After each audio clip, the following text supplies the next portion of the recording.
Hello, good evening everyone. So we're back on shadow foam cutting tonight. Hope everyone's doing all right. Bang on time. Matt's not too well, and I think I've got the audio working straight away today. So no glitches in the matrix tonight. And yeah, transforming. I think you saw it in the thumbnail. Taking some of the old shadow foam original, which is this little beastie here, and tidying it up, turning it into a shadow foam new kind of multi-layer cut and peel insert. So I'm going to go for red, and I think this is a nice bright red. Kind of the old red was good, but I'm happy to get this one changed over. So we've got a few people watching already. Good evening, Jerome, TBR. Matt is still working from home, so he is feeling better, I think. He'll probably answer that himself in a minute. But he's on the chat, I think. And then we've got Barry Skeets, how you doing, mate? And Brian, hello from Muskegon, Michigan. Awesome. Right then, so I'm kind of this drawer is about 8 years old. This old soft polyurethane foam, and if you've not seen it before, it's a much softer, squidgier foam than the traditional shadow foam you can see there. So we're going to be kind of redoing that one at long last. Hello from just up the road, Tim. How you doing, mate? And Stefan from South Africa. Awesome to see a South African. We've got a few South Africans in my family that are probably just about starting to watch. Tony, how you doing? Happy days. Nice to see everyone coming here right at the start. It's ace to have people here early. Right, so like I say, we're going to be cutting some foam, and if you've not been on the stream before, we're just talking tools, so get your questions in the comments below. If you've got any questions about shadow foam or about tools, last Monday it was all about favourite movies, so anything like that, feel free to chuck it in. And yeah, I'm going to be redoing this hammer drawer. I've got a whole heap of additional hammers. I'm going to get that a bit taller. I've got a whole heap of hammers that need organising. I don't think I need them all, but I went and dug them all out of the different various toolboxes. If you don't know, I go hunting for tools all over the world, and I've got a lot of tools that aren't organised yet. So, did you watch the Green Book? I made a note of it. I don't think I managed to watch any movies this week. I think I watched Blood Diamond because it was on TV. But it's been a busy week, and the only thing I've really watched is I'm a Celebrity, Get Me Out of Here, which I'm a bit of a fan of. So, Jona, had a few people asking about your beauty little screwdriver. Are you doing them anymore? That's awesome that you've had people. How are you doing, John? Anyway, nice to see you, mate. We are doing them, but we sold out, and we were going to do them as a bit of a one-off. I've only got like literally one or two left, but this is what John's on about. This is called the auto loader, and basically it pulls, twists, and then engages a different screwdriver bit each time. So it's a great little thing, made in Canada by a really cool guy called Mark Reynolds, who invented it. And I've just ordered another 150 from him. The price has gone up a little bit, but they should be here in about 10 days, and then they'll be live on the website. If you go on shadowfoam.com and go on the merch page or the extras page, you'll find that sold out, and there's a little alert me when it comes back in stock button. It's really cool. This is the original one that I found when I was at the Europe's largest tool fair. I'll put it on there. So that's the classic auto loader. He's just such a cool guy, this Mark Reynolds, who invented it. He was like this old chap, and he invented it like 20 years ago, and it's just really smooth and solid in the hand. So I really liked it. And then I was talking to him, and he said, "Oh, we can do your, a white label one if you want, with your logo on it." So after a bit of chatting and arranging, we had the shadow foam one. So pick your poison. Is it the red pill or the blue pill? Which one? You're a Matrix fan. Red pill or blue pill? A lot of people go for the blue pill, don't they? It's John's fault that I'm here, Dolby. Happy days. Thanks, John, for spreading the word. Great bit of kit. That is it. A great bit of kit for the workshop, this, isn't it? I've mixed them up now. I tell you what, every time I think about doing a podcast, because that's what I want to do at some point, I'm just kind of gearing up for some sort of podcast. I think, oh, Tool Talk Tuesdays. But I know you've got that mark, John. Don't you worry. I know that's your... It's not a trademark, but for me, it's yours. And I think you need to do it. I'll have Tool Talk Thursdays I'm having. No, I'll come up with something different, don't you worry. What else have we got? Great bit of kit, yeah. Hey Jona, will 2 layers of 50mm foam fit in a T-stack deep drawer? Well, don't let me wander off 1 second. You can still hear me. I've just wandered around the corner to what is probably the world's biggest toolbox collection.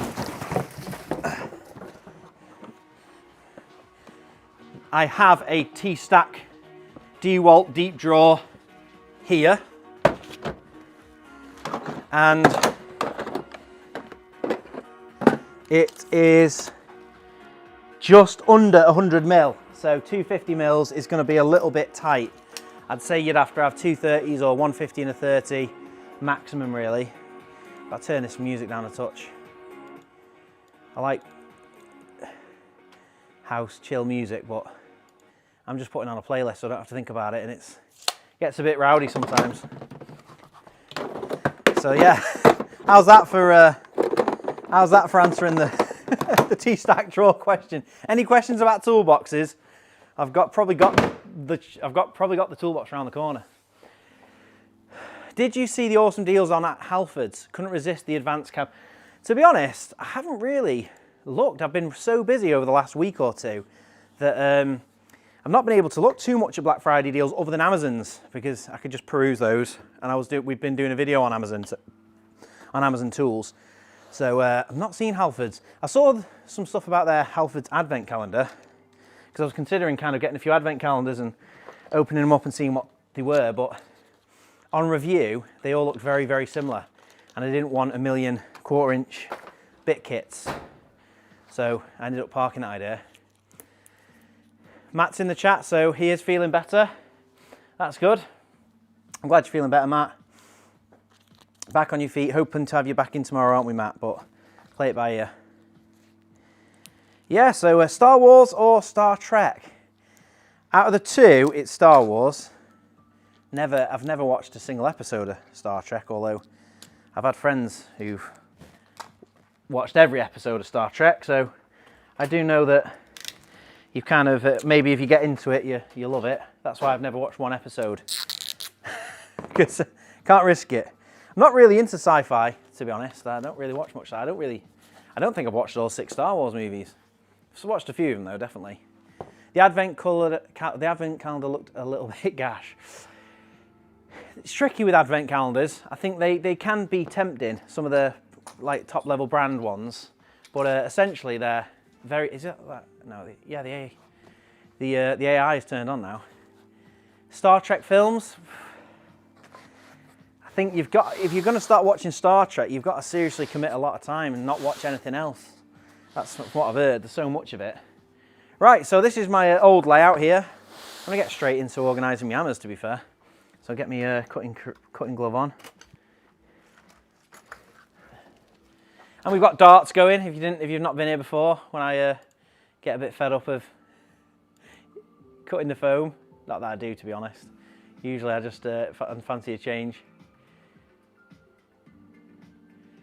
Where's my, oh, that looks better. Star Trek films. Well, any other film recommendations, I'll add them to the list, because there's a few belters last week and I just haven't got a chance to watch them, but I have written them all down. Right, what have we on here? Well, actually, a bit of a change of pace, something a little bit different from every other week. We've actually, you may all know we do giveaways in the videos, and quite frequently we've got like little bundles, 5 things that I'll pick up on my kind of tool hunts. Well, this week we are going to do the prize draw on the stream. Now, it's not quite live. I want to get it to be a live draw. We filmed it earlier, and then we've put it into a little bit of an edit. To be honest, you're probably not even going to notice. It'll feel like it's live because I'm going to cut to a clip. It's only about 5-6 minutes long, and it's the giveaway draw. So we're going to do that, and I'm going to go to the full front one. This is how seamless it is. It's pretty exciting, to be fair. I'll answer what's the question. We've got a few other questions actually. When we get in the rigid drawers over in Scotland, Webster or Keita, they're not releasing them. Rigid drawers will be available in the next week or two, but under the brand JCB Tools. They have released the same rigid box, which is really good, and it's featured in this week's video. Friday's video is a full Amazon tool haul, including the new JCB like Gen 2 system, and that's going to have the drawers. So it's pretty cool. And then, you've said a Bauer. So yeah, a Bauer. Not heard any news about a Bauer having the drawers, but it's the same system. The Bauer box though is actually a little bit of an earlier model. So keep your questions coming. Let's do the giveaway, because this is pretty cool. Hopefully it works seamlessly, but let me know. I'm still watching the comments. So if it's all working, let me know. Here we go. So it's giveaway time, and I've set up Jona's market stall again. I've got a right mixed bag of giveaways today. Starting with the Home Depot giveaway, which is a pretty standard one to be fair, but we've got some good stuff. It's the US made set square. We've got the little pencil hole, which kind of clips on your belt and then retracts, which is cool, with some Home Depot pencils. And this is my favorite one. It's a 2-meter tape measure, a really compact little tape measure, handy to have. That's the first giveaway, and you know how we do it. It's 5 bundles. I'm gonna pick 5 comments from that video. I've already plugged it in. We've got 500 comments, and we use randompickawinner.co, which literally picks a random winner for us. So let's go for the first one. First winner is Malcolm Malty, and he says, my number 1 would be Ryobi Pocket Level. I think it's great for the first piece of wallpaper with the laser pointing down. Also, pencil holder is a good idea if the cord doesn't get in the way.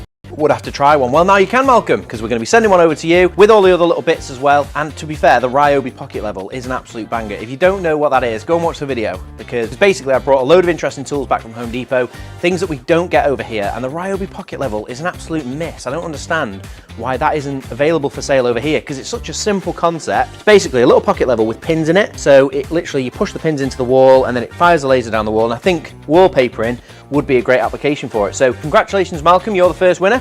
Let's go for another one. Next one is Recon BBS, and he says, you would have lost your mind if you found a Snap-on truck to check out while you were in the US.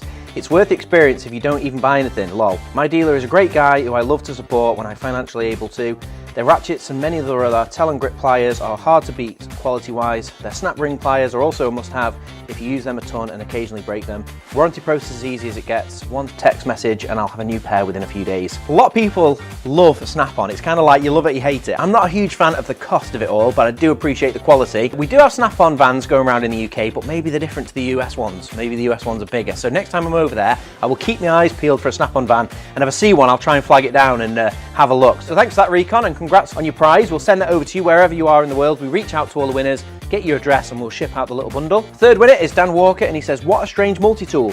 I can't say I've found a multi-tool I am a fan of, to be honest. Well, we've got a multi-tool match-up video coming soon with some really weird and wonderful multi-tools. I've got loads of them now in a big old collection. Every time I find one, I kind of put them all together and we'll do a match-up, so stay tuned for that one. Fourth winner is Terence Graff, and he says, we have Milwaukee available in SA, South Africa, but more the power tools, not so much the hand tools. Yeah, it's always interesting to know what kind of tools are available and what's not available in the different countries. I'd love to get to South Africa at some point and see what you've got that we don't have. My family are from South Africa, to be fair, on my wife's side, so I've definitely got a few reasons to go there, not just for tools. So congratulations, Terence. So the final winner is Richard, and he says, the States get all the toys. How backwards are we in the UK? It is incredible how much more choice they have in the US. Home Depot, Lowe's, they have so much more stuff. And on that, we do have a Lowe's video coming very soon. Make sure you subscribe to the Shadow Foam channel, because I go to all the different hardware stores all over the world to find the interesting, weird stuff that we don't have here in the UK and then bring it back to the channel to show you all. So if you missed the Home Depot, go back and watch it. That's the Home Depot. Congratulations to all 5 winners there. So next giveaway is Amazon Pallet 2. And this is where it gets a bit crazy, because this is a very non-traditional giveaway. This is probably the most random pile of stuff we've ever done.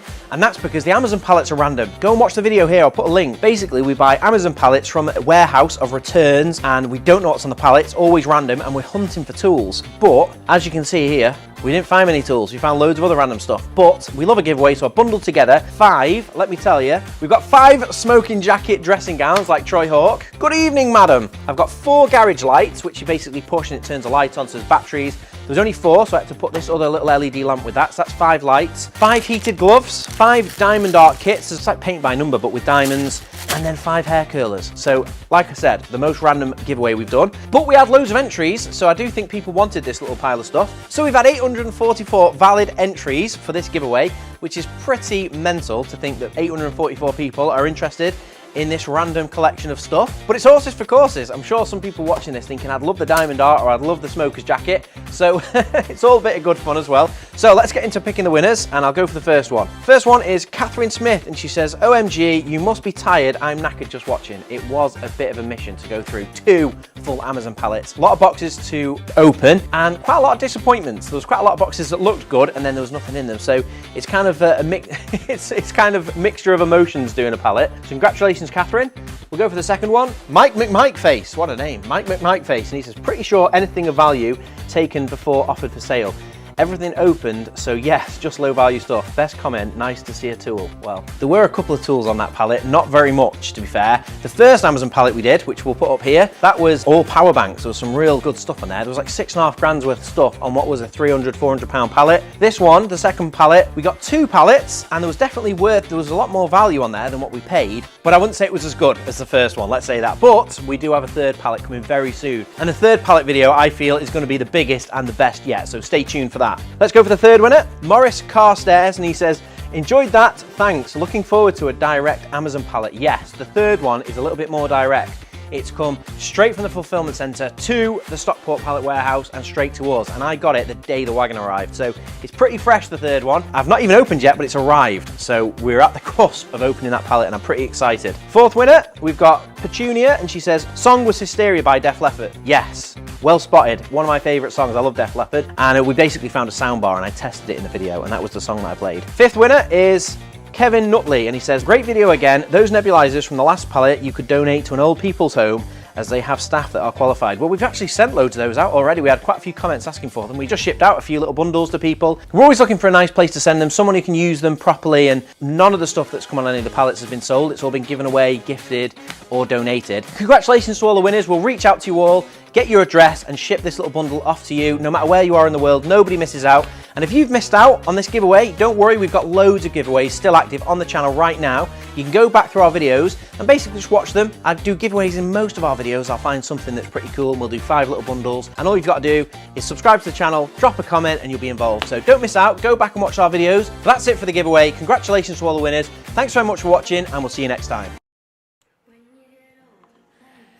And there we go. So, hopefully that was seamless enough. Congratulations to all the winners on the giveaway. And yeah, I think that's how we're going to do it. Hopefully, that was filmed earlier today, and hopefully we can go live next time, draw all the winners in real time. But there's quite a lot going on, especially with Matt not very well at home. So, congratulations to everybody. We'll get in touch with you all and get your addresses and then ship the stuff out to you. But once again, we've got loads of giveaways live. Literally all of our videos. I love it. I just feel like as I'm scouting around for tools, I often find things that I just think they're such a cool thing, or they're a winner. I'll get 5 and do a little giveaway. So there's loads active. You can kind of go through, and any videos following that, the draws have still not been done. So yeah, so there we go. Right, so now it's into the hammers. I was kind of toying around with my hammer collection off, let me go to the 50/50 off screen, kind of figuring it out. So this is the old layout. And yeah, it's served me well, this liner. 8-9 years of action, and hammers get, you know, big chunky items, but we can definitely change it up. Jona, can you try and get a Power Tools returns pallet? I've seen US, but not from the UK. Yes, Ken. I've been honestly searching high and low. I watch a guy called John Malecki, and he's great. Really like him. Been speaking to him actually, and I would love to do a video with him when I'm in the States. Hopefully we can get that sorted. But essentially, he's getting pallets left, right, and centre. Wagon, he got a wagon of Home Depot returns the other day, and I am very jealous.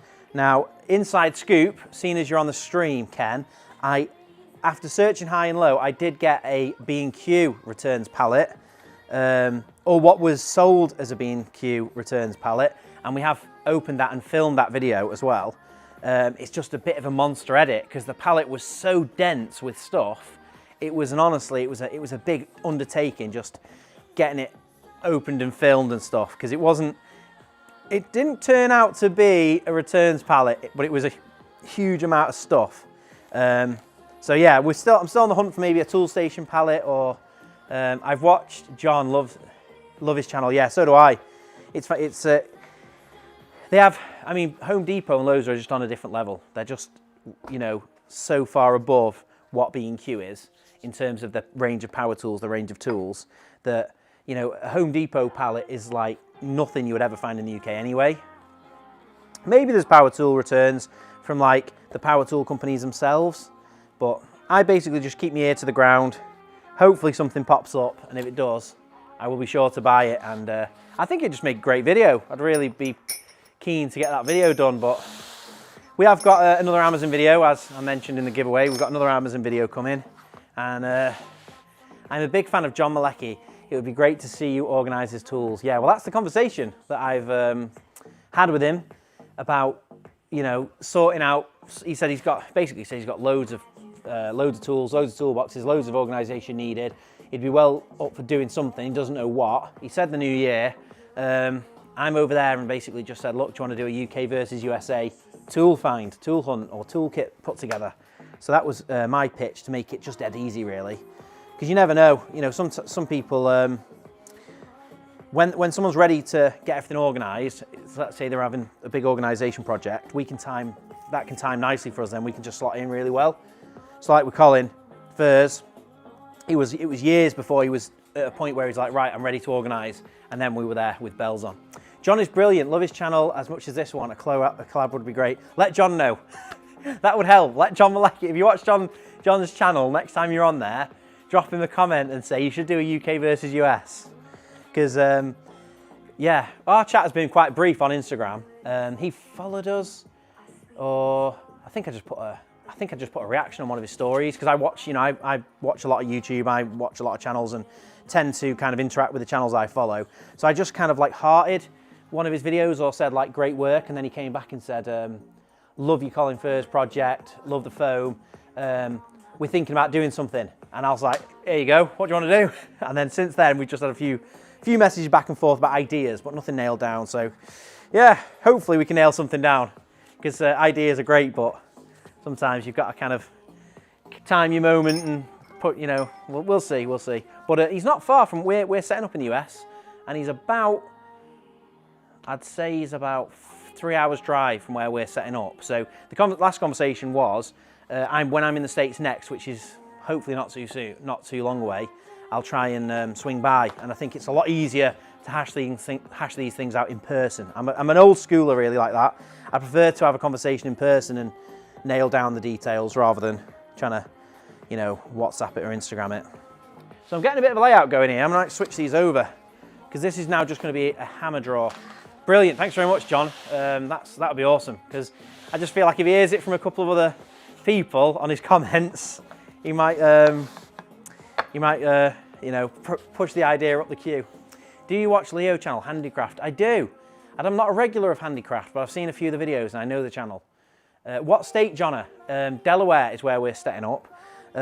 So half an hour from Philadelphia, 7 hours flight. There was lots of reasons why we settled on Delaware, but it's the most efficient state to set up in geographically, like economically, business-wise.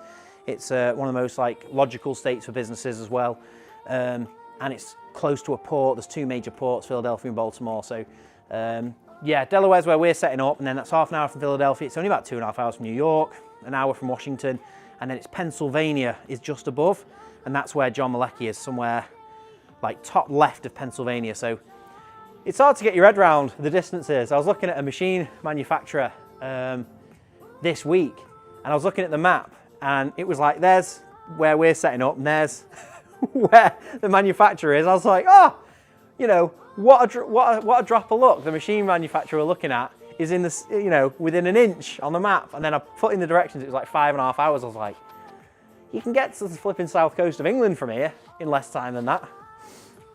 The whole scope, the relative distances in America and Australia, to be fair, when I look at Australian maps, are just bonkers.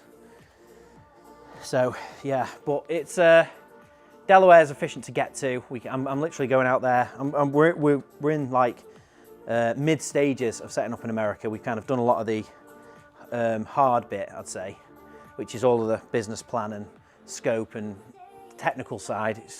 I'd say making it happen is the easier bit, because that's where, you know, you can kind of start seeing the fruits of your labour. So you can almost like keep the motivation, can't you? Right. So there's a lot of hammers in this drawer, and some of them could be sacrificed, but I'm going to put the demolition, the other things I used to have in there were demolition chisels and demolition screwdrivers. Well, these are just normal chisels with through tang, and then these are demolition screwdrivers, which I really like these old school handles, like acetate handles from Stanley. And I think I'm going to put them into another drawer with some other heavy duty screwdrivers and chisel and things, and just have this as a hammer drawer. I've missed a few comments here. You now need to give him the heads up. He gonna get spammed by the Foam Nation. Hopefully. Yeah, go and do it. That'd be amazing. I'll wait and see if I get a message from him that says there's a load of people want me to do a UK versus the US toolkit project. I saw your live, John and Jess. It was cool. It was good. It was on a Saturday morning, so you did it at the same time as you do your normal Saturday morning releases, and I was loving that because I was thinking, oh, we never really considered that. We're just keeping our Friday videos going out, and then thought we'd do a live as on a different day that worked for, you know, similar kind of time but a different day. But I think putting out a live on a Saturday morning was a good play. I liked it. I didn't catch it live though. That was the only thing. I'm not an early bird. Got 3 kids, and Saturday mornings I'm not on YouTube usually. Can you tell us how you ended up with some of those tools, Jona? Ooh, well, this one, that's from Matt at home. This is from Leroy Merlin. This is a French form hammer, if you don't know. Bit of a quirky hammer. They have, all of the French hammers are this shape. Have you ever seen a hammer that shape before? Bit unusual, isn't it? But they're, there's a bit of a cool story. They're, I'd love to tell you the story. Can't remember. It was something along the lines of, it's definitely a French form hammer, and it was like, this is more used as a chisel on the back, developed for, I think it was locksmiths, was the original kind of like, because you'd think it would even have a claw. It doesn't even have a claw shape in there. So it's just like, it's a chisel mounted on the back of a hammer with a square head. But you notice that in different countries, sometimes they don't have just quirky tools, they also have the typical tools in a different form factor. So the French form level is a bit different as well. I don't know where I've put that, but it's in our latest video that we just put out 2 days ago, Bricomarche. They have a cast iron French form level and then the French form hammer. So that's a bit of a special one. What else have we got in here? We got this little beastie. These are the Stanley Anti-Vibe. I've got a couple of these Anti-Vibe. I've had these a long time and they've had a bit of a pasting because they've got this like really nice, it's like a lacquer that they spray over the metalwork to keep it looking shiny, but then obviously as it gets scratched and bashed up, it then rusts a little bit on those spots. So to be fair, I did bring some WD-40 over so I could kind of give them a bit of a wipe down and a clean up, but really they need a bit of a wire brush on them.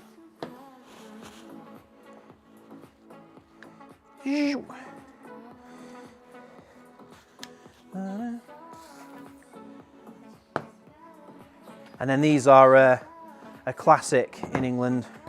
These are English made hammers. Let me know if you've seen these before. Hello Jacka, how are you doing? This is the real Thor hammer. When you talk about a Thor hammer, it doesn't just make your hands Thor. You have to wear gloves. But this is the thorhammer.com, made in England, and these have been around for a long, long time. And the heads unscrew, so you can kind of replace them. Most people who've been using any sort of nylon hammer will recognise this, but they're great. Hello all, how are you doing, Sakai? Sorting out the hammer drawer tonight. We're working our way steadily through this big red toolbox behind me, and in a very few live streams, we've nearly got the whole thing organised. So I'm pretty pleased. The plan all along was I wanted to get my toolbox all decked out in foam because I feel like I never get time for organising my own tools. So that's what the live stream was about. And it's coming up rosy because I tell you, I think I've done about 4 drawers already. This will be the 5th, and then there's only about 3 drawers, and then that's that entire box there. That's that entire box behind me, organised in foam. And to be fair, if I show you, here you go, I'll give you the inside scoop. So just move it a touch over. This is what we've done so far on live streams. You can go back and watch a couple of these if you want to. Oh, I'll tell you what, it's going to be hard. Getting a nice shot of there you go. There we go. So that's the top 2 drawers. That's all my VDE electrical tools. And then that's all the mechanical pliers, circlip pliers, a couple of different Facom mold grips. Love these. Had these about 15 years. Always kept everything nice and tidy. I know if it's an older tool because it's got Jona engraved on it from back in the day when I worked in factories. Wouldn't do that anymore. I used Thor hammers for over 35 years as a window fixer. Yeah, they're just they're good, reliable hammers. They, you know, I've got stuff like this, and if you've ever used a rubber mallet like this, it doesn't take long before that head comes flying off. Nice job, keep hammering on, absolutely. Hello from Cornwall, how you doing? Now Cornwall, there's a place to live. I love Cornwall. What toolbox do you recommend? Well, it's horses for courses is what I say. It depends what you're doing. If you're in a workshop, I don't really go for snap-on, although John, True Blue Travellers, might argue with that one, but I kind of go for this. Is from Machine Mart. This is a Clark HD box, and this is, I got this from eBay to be fair, but that brand is from Machine Mart in the UK about 600-700 quid. Probably a bit more now. I think that's what I paid for my second one. This one's actually off eBay for 300. So that's those 2 drawers. Down one, we've got orange. This is all Bondus T-handle Allen keys, Imperial and metric. That's one of my most kind of satisfying layouts. Doing T-handles is always tricky. And then this is a full set of Stanley screwdrivers. And they're not particularly good, these, but they're really nicely color coded. And I've had them a very long time. These were like, from the early days of buying tools, they were good value. And then I like to colour code and colour match stuff, and I think there's something nice about knowing that the flatheads are red and the Phillips are yellow and the Torx are green, and you can just see what you want. There's a value on that, isn't there? So Facom have colour coded ones, to be fair. Then down here, this is more VDE. We've really digressed from my hammer drawer, but I love my Stanley toolbox. That's it. I mean, the thing is, depending on what your toolboxes come in so many different shapes and sizes. You know, when we do the toolbox collection video, you'll see it's incredible, the range of toolboxes. I'll go down here so you can see me. And this is all VDE 1000 volt insulated stuff. Some really kind of, these insulated spanners are a fortune. And to be fair, they've never seen much use since I bought them and I was working in a factory. There was a time I used them and now they're just lovely in here. But maybe what, you know, the thing is, it's always about being prepared, isn't it? My kind of background's electrical engineer, so. Then this is all mechanical mold grips, and then this is where it kind of stops, because I'm working on that drawer right now. This drawer is files, but this is the old foam, so I've got to redo this one. And then we've got, this is like hole punches, center punches, chain splitter, tap and die, chisels, drift punches, squares, another chain splitter. I've got 2 different sizes, a couple of calipers, squares. Looks lovely, that one, but that's again the old foam. And then that has lost half the meters. That was all electrical meters, but to be fair, I've not looked at that one in a long time, and I tell you now, I forgot, but under there was the secret whiskey stash.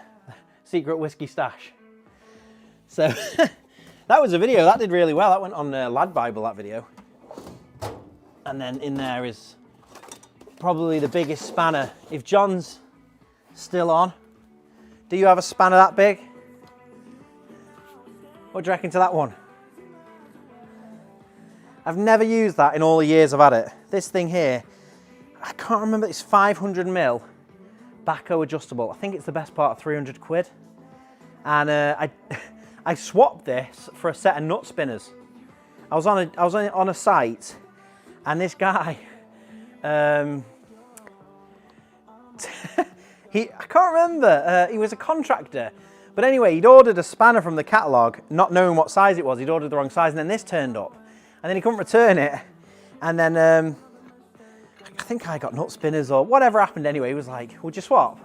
And I was like, I've got a bigger one than you, mate. Well, you haven't seen this one up close.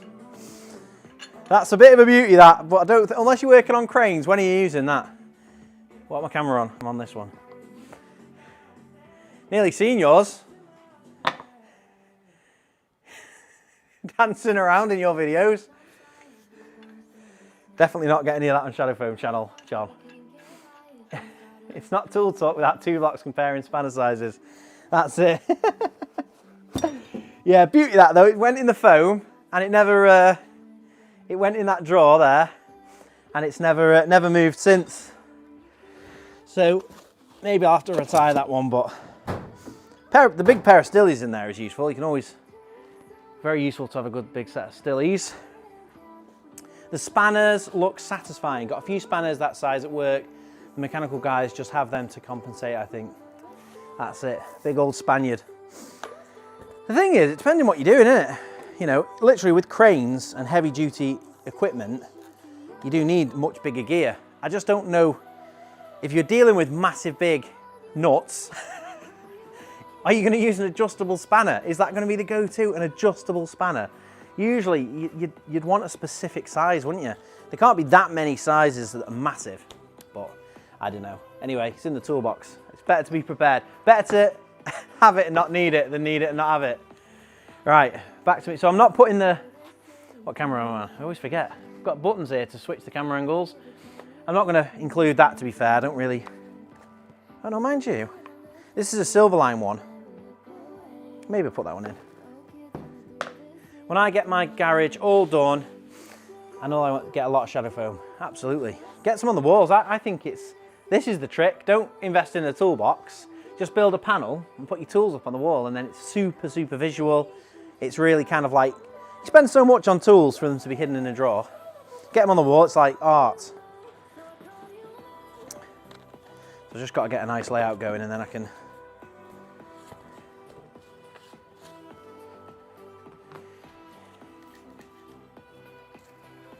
just get a bit more WD on these as well.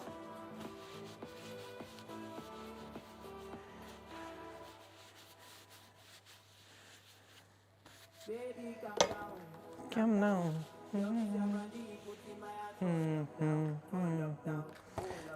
See, that one there has not taken much of a pasting. I've probably had that about the same.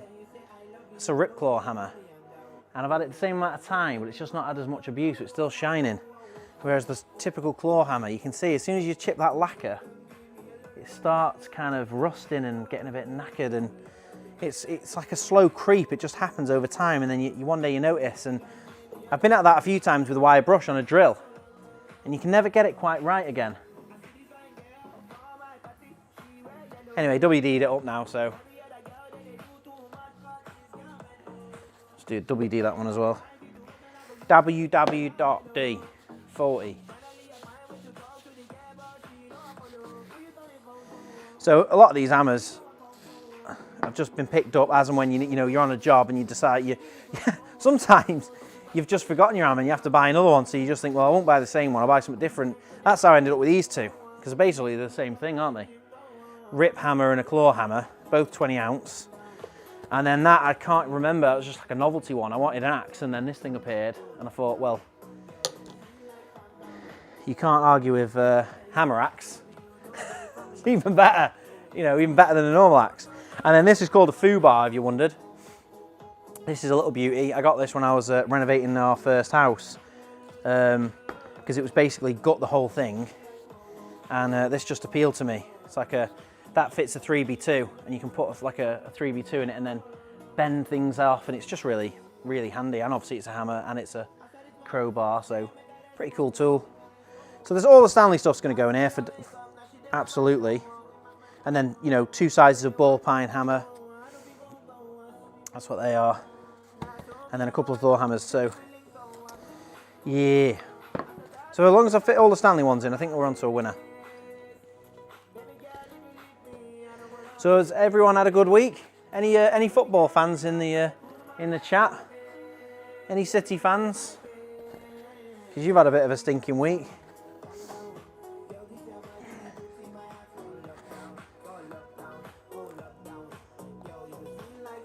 And anyone watching I'm a Celeb?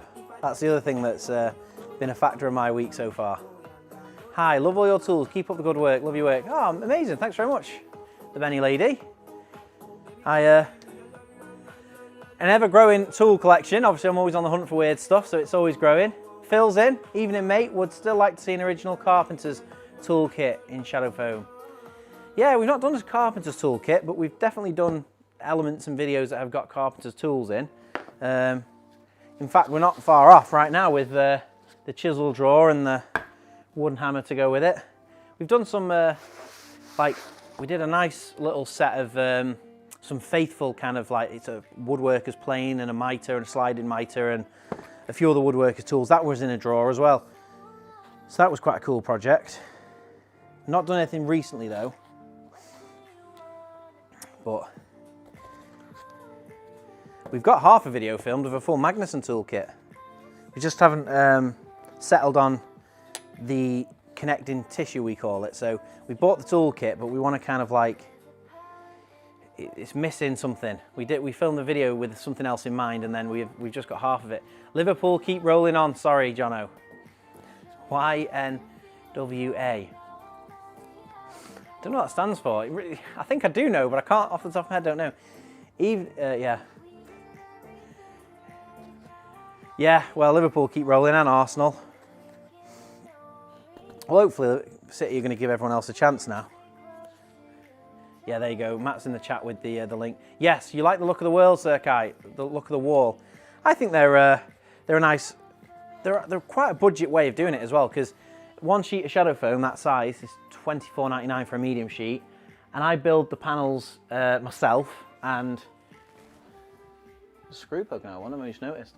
But yeah, I just ripped down some timber on a table saw, or you could do it with a mitre, you know, with a circular saw, and then pin a panel on. And they're all slightly different because I've used, you know, different materials. Sometimes I'll go B&Q and get fresh stuff, but other times there's just not much to them really. And then I put a French cleat on the back. You never walk alone. I knew W, Y-N. I was looking at the 4 letters and I knew I'd seen it before, but I couldn't put my finger on it. But yeah, you'll never walk alone. Oh, well, good on you. I'm not your typical United fan that's so religiously, you know, obsessed that I hate all the other teams. Quite happy to watch any football if it's on, and it's, you know, I think most Premier League games are a good watch. So obviously much prefer when United are winning, like. Right, I've just squeezed all these up, and I'm nearly somewhere I want to start cutting foam, to be fair. I'm going to try and just go top and tails and fit as many in as I can. I think I could probably just always a little bit of jigging back and forth until you're happy that you've got the maximum in. Wouldn't mind fitting that one in.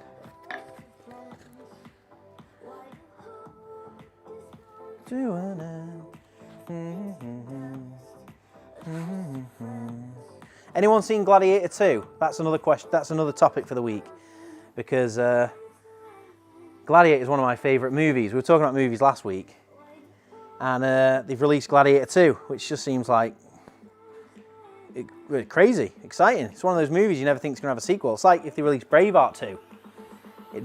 It'd be bonkers, wouldn't it? I don't know if I'd be pleased to hear Braveheart 2. It feels like there's too much of a risk of tainting something that was amazing with a dodgy sequel. All right. That is my layout. I'm pretty happy with that. I need an overhead camera. I think I might have to set up an overhead. This is from the side. That's pretty good. I've got a nice bit of space in there, and I can put a track all the way across, and I've got 1, 2, 3, 4, 5, 6, 7, 8, 9, 10, 11 hammers, and a good mix. I don't need the 2 mallets. I've got a spare ball pine and a spare Thor hammer. So that's pretty good. I think I might start cutting on that. So, when it comes to cutting foam, well, actually, before we start cutting, I might just do some darts. Have a little change of pace. So if you've not been here before, we flick to the darts cam. Why is that doing that? Say, the AI is great sometimes. There we go. Right, so that's the dart cam. Now the only thing is I've got to reset the score.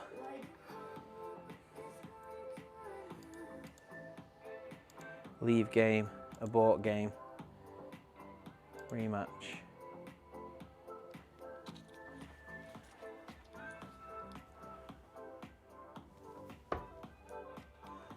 Oh, you won. The bot won.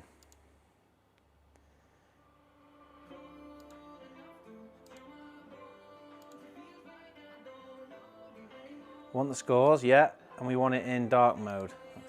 Don't know why it doesn't save those settings. It's a bit annoying. Yeah, so we're just playing playing a bot.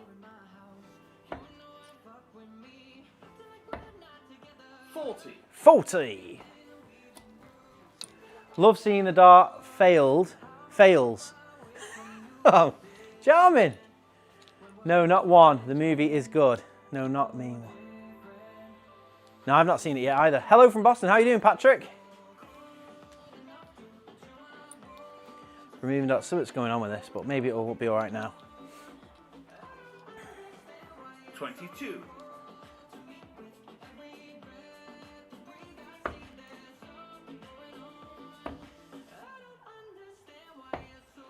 26.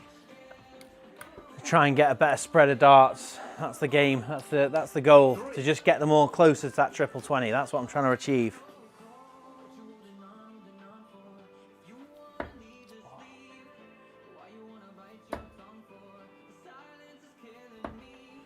Twenty-four. 24. I'm going to get 1 and 2 on 4K of Gladiator soon. Need the LE version since I'm a movie collector. Ah, fellow movie collector, Sakai. LE, what's LE mean? LE version. Is that like a luxury version or something? What does the bot scale to the plate? It does. It's a personalized bot, and it's set at, basically you can pick a tier or it'll find you. I think it's between amateur and novice, which is like the lower 2 tiers at the minute. But look at that, it's a triple 20 out of the bag. Tell you what, if I could do that every time, I'd be happy.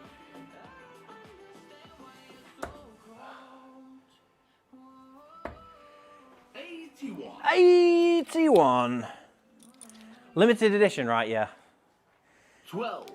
I think old school media is a good thing to collect, because I think there'll be a day when the internet goes down and half of the world will be like, oh, Netflix is gone. And the other half, well not half, but there'll be a small minority with a good movie collection who'll be keeping busy.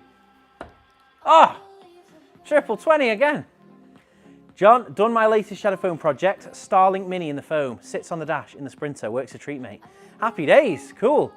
Not got a Starlink, but I've every time I go to Costco, I see one.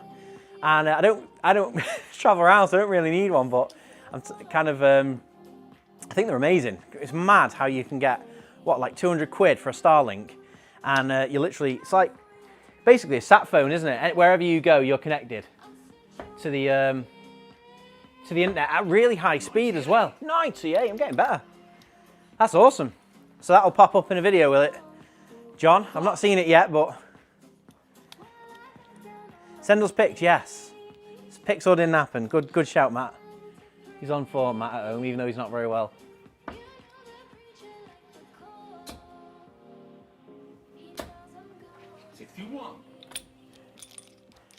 Haha, I told you last week when I trash talked you, you'd play better.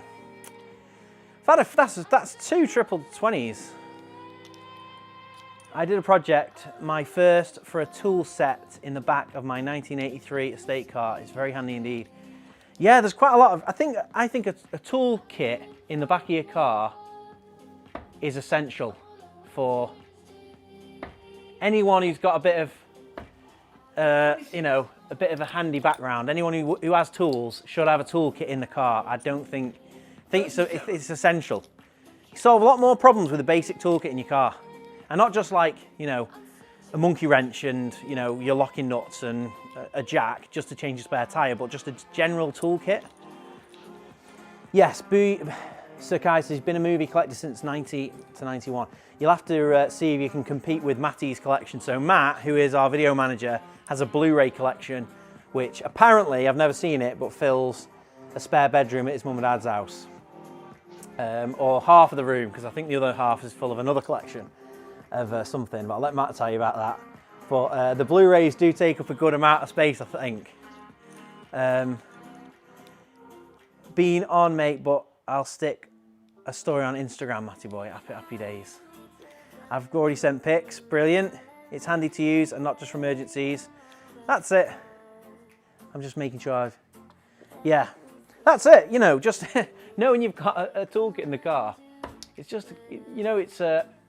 especially if it's in foam, it's in a nice little setup. Hello from Berlin. 24. Makes sense, you've got a Mercedes then. Classic Mercedes, German car, and you've got it driving around Berlin. I love a bit of German tool shopping. It's one of my favourite spots, to be honest, Germany. And I've got family over there, so I am over in Germany a bit more regularly than anywhere else. 45. But yeah, I don't have many DVDs, but we did.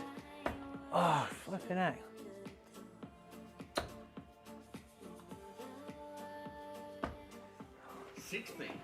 Double 16. I'm on an out, and he's on 202. John, you should. Hello from North Wales. Ah, that's one of my favourite places in the world, North Wales. Absolutely love North Wales. Where in North Wales are you from, HAP? John, you should come down to Berlin and check out the flea markets for tools. That's somewhere we've not really been, flea markets. In the UK, it's like auto jumble or jumble sale. Oh, wait there.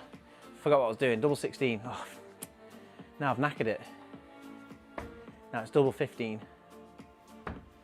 2. Yeah, we did. What's Matt said about his collection? I currently have just under 6,000 DVDs.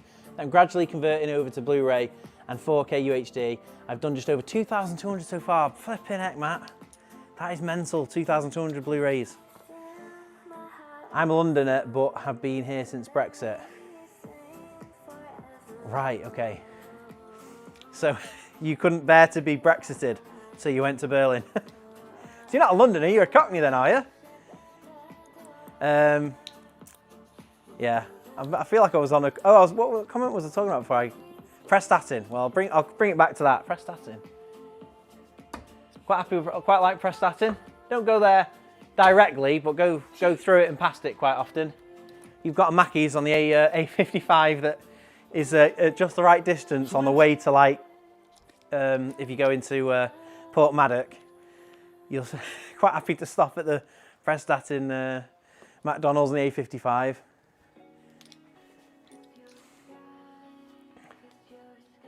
North London, mate. Apples and pears, bin lids. Oh wait, there. Again, I was going for triple 20 and I'm on 5. That's when I talk, I forget what I'm doing over here. I like the idea of Jona putting a toolkit together from Berlin flea markets. I do. Yeah, that's what we're talking about. Yeah, flea markets. Yeah, we've done car boots in the UK, which would be the closest thing to a flea market. But I do think a flea market in Germany would be good. The tool, bin lids is kids. Thought you were a Londoner. I've forgotten again. 20. Put in your favourite Cockney rhyming slang. My favourite Cockney rhyming slang is Scooby-Doo. He hasn't got a Scooby-Doo, or some people say jar of glue. And that means he hasn't got a clue, mate. No score. I've forgotten again what I was doing. Yes, they do. Last time I counted my Blu-rays, 97 and a 1,560. Then I buy about... You just go down CES. What is it? Yeah, CES it's called, isn't it? The second-hand like game store. They've got Blu-rays in there for £1. Apples and pears. Right, we're on 3. At least this personalised bot's nowhere near me. I need to pay attention here now and get a 1 and a double 1. It's not hard, not easy when you're down at this lows. 1. Double 1. Game shot. Game shots. Not so bad when I pay attention. Right, we're on to foam cutting again. Butcher's hook. Gives a look. That's a good one. This is a nice little segment. Get in your Cockney rhyming slang and I'll try and guess what it is. No dodgy ones. because I won't guess them, even if I know them. Right, so I'm going to start cutting foam. So I might start over this side. Ruby Murray is Curry. Bin lids. Trouble and Strife, that's the wife. Take the Trouble and Strife. Money's a good one. Money's a good one. What's money's a good one? Is there, what, there's got to be a, what? What's the Cockney slang for money then? £20, Jona. Well, they say stuff like a pony, don't they, for that? Like, a pony is 100 quid in it, because that's Del Boy and Only Fools and Horses. I've got a pony in my pocket. Or is that 20 quid? Might be, actually, a pony might be 20 quid, actually. That might be what you're on about.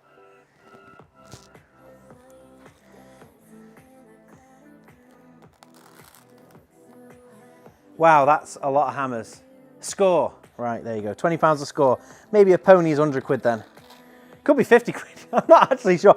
I definitely know that a pony in your pocket. Oh, I've missed a comment from Graham. Jona, you should keep Matt busier. He has too much time in his hands. He had that Blu-ray collection, Graham, before I met him. I think he's been adding to it, but I think it was a pretty extensive collection. I take it, I seem to remember, Matt, you can correct me, but you did work in, you worked in CF, or you worked in somewhere that sold Blu-rays, didn't you? What is a monkey? Someone's on Google, someone will have to get Google in it. Monkey, yeah, I've definitely heard that one, so maybe that's 100 quid. They also have modern terms for it now, don't they? Because they use stuff like a bag. I think they say people, modern kids lingo is like £1,000 as a bag. Monkey is 500 quid.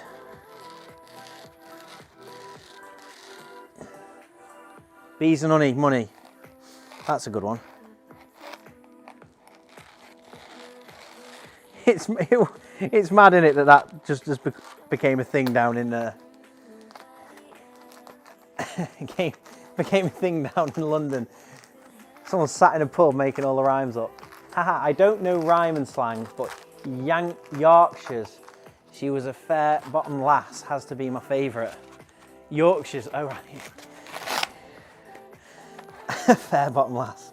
I've not heard that. I've heard the Scots say stuff like bonny and canny. Canny lass.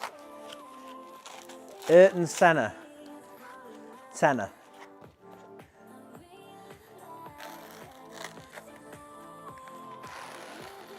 So we're cutting, all I'm doing here is just cutting around tools with the a standard scalpel. This comes in our cutting kits, just if you're wondering what's going on. So just put the hammer where I wanted it to go in the foam, cut around it with a scalpel, and I have an anti-cut glove on, and then peel back layers, essentially, nice and simple.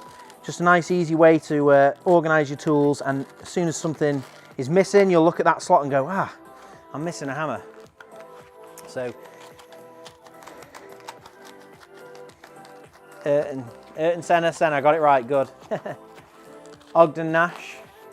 Boring question, but can you glue shadow foam? I made a slight error in one cut. Yeah, you can. We have a glue called Fantastic Elastic glue on the website for about a £5.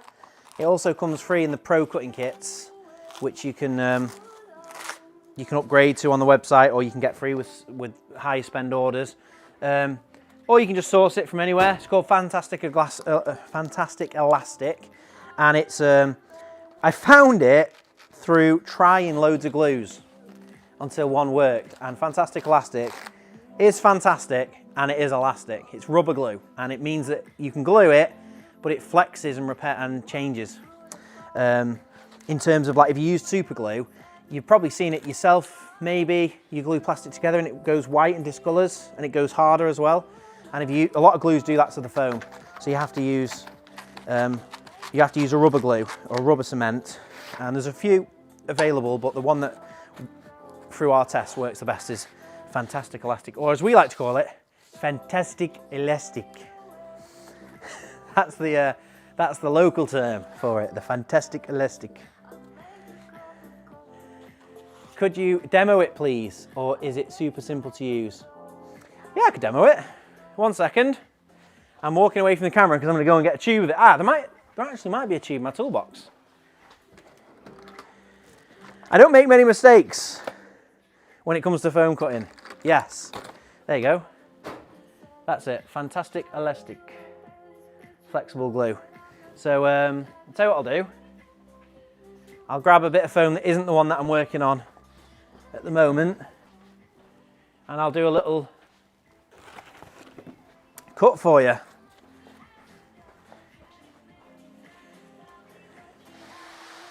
So have we got a nice, yeah, you can see that's going. Could you demo it, please? We've got, I'm late. Matt, can you ask Jona to start over, please? Oh, don't worry, it's going to be on the channel. You can watch the first. What is we on? An hour. We've been on for an hour. Blimey heck. Shout out to Graham for coining fantastic elastic. Yeah, we love the way that Graham says it. So it's fondly referred to as fantastic elastic. Jona's darts have been peaked for the night. Well, we'll go again with the darts in a bit. I'll see if I can. So this is a dried out tube on the end, so I'm just going to snip the back end off.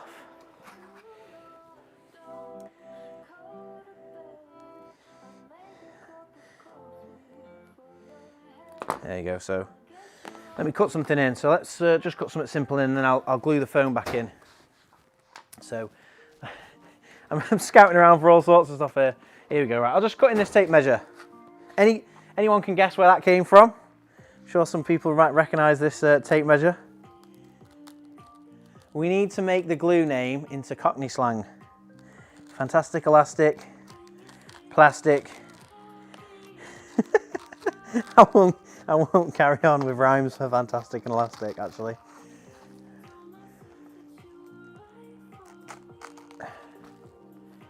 Oh, that's nice. Gonna go for it. Matty is still not quite right, but he's on the mend.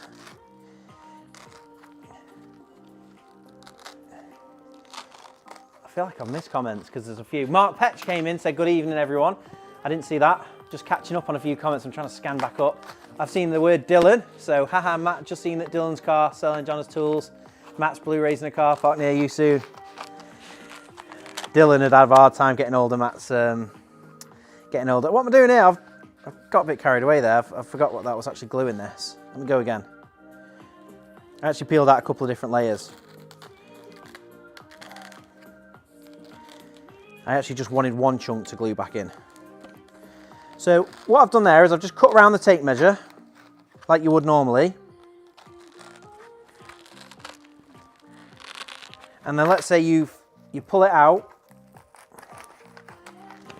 and then you realise, oh, that's not the layout I want to go for. Well, what you would do is you would basically just put fantastic elastic glue on the piece that you've removed. And then I just kind of use my finger, to be honest. It's not like a toxic glue, this. Or you could use like a little spatula or smear it on with the back of the tube. And essentially I just get it spread all around. Like I say, it's a flexible glue, so you can get it all over the whole insert. Now it usually works pretty well like this, but realistically you should get it on both sides and let it go a bit tacky. Typically I don't know, I'll just be straight up with you.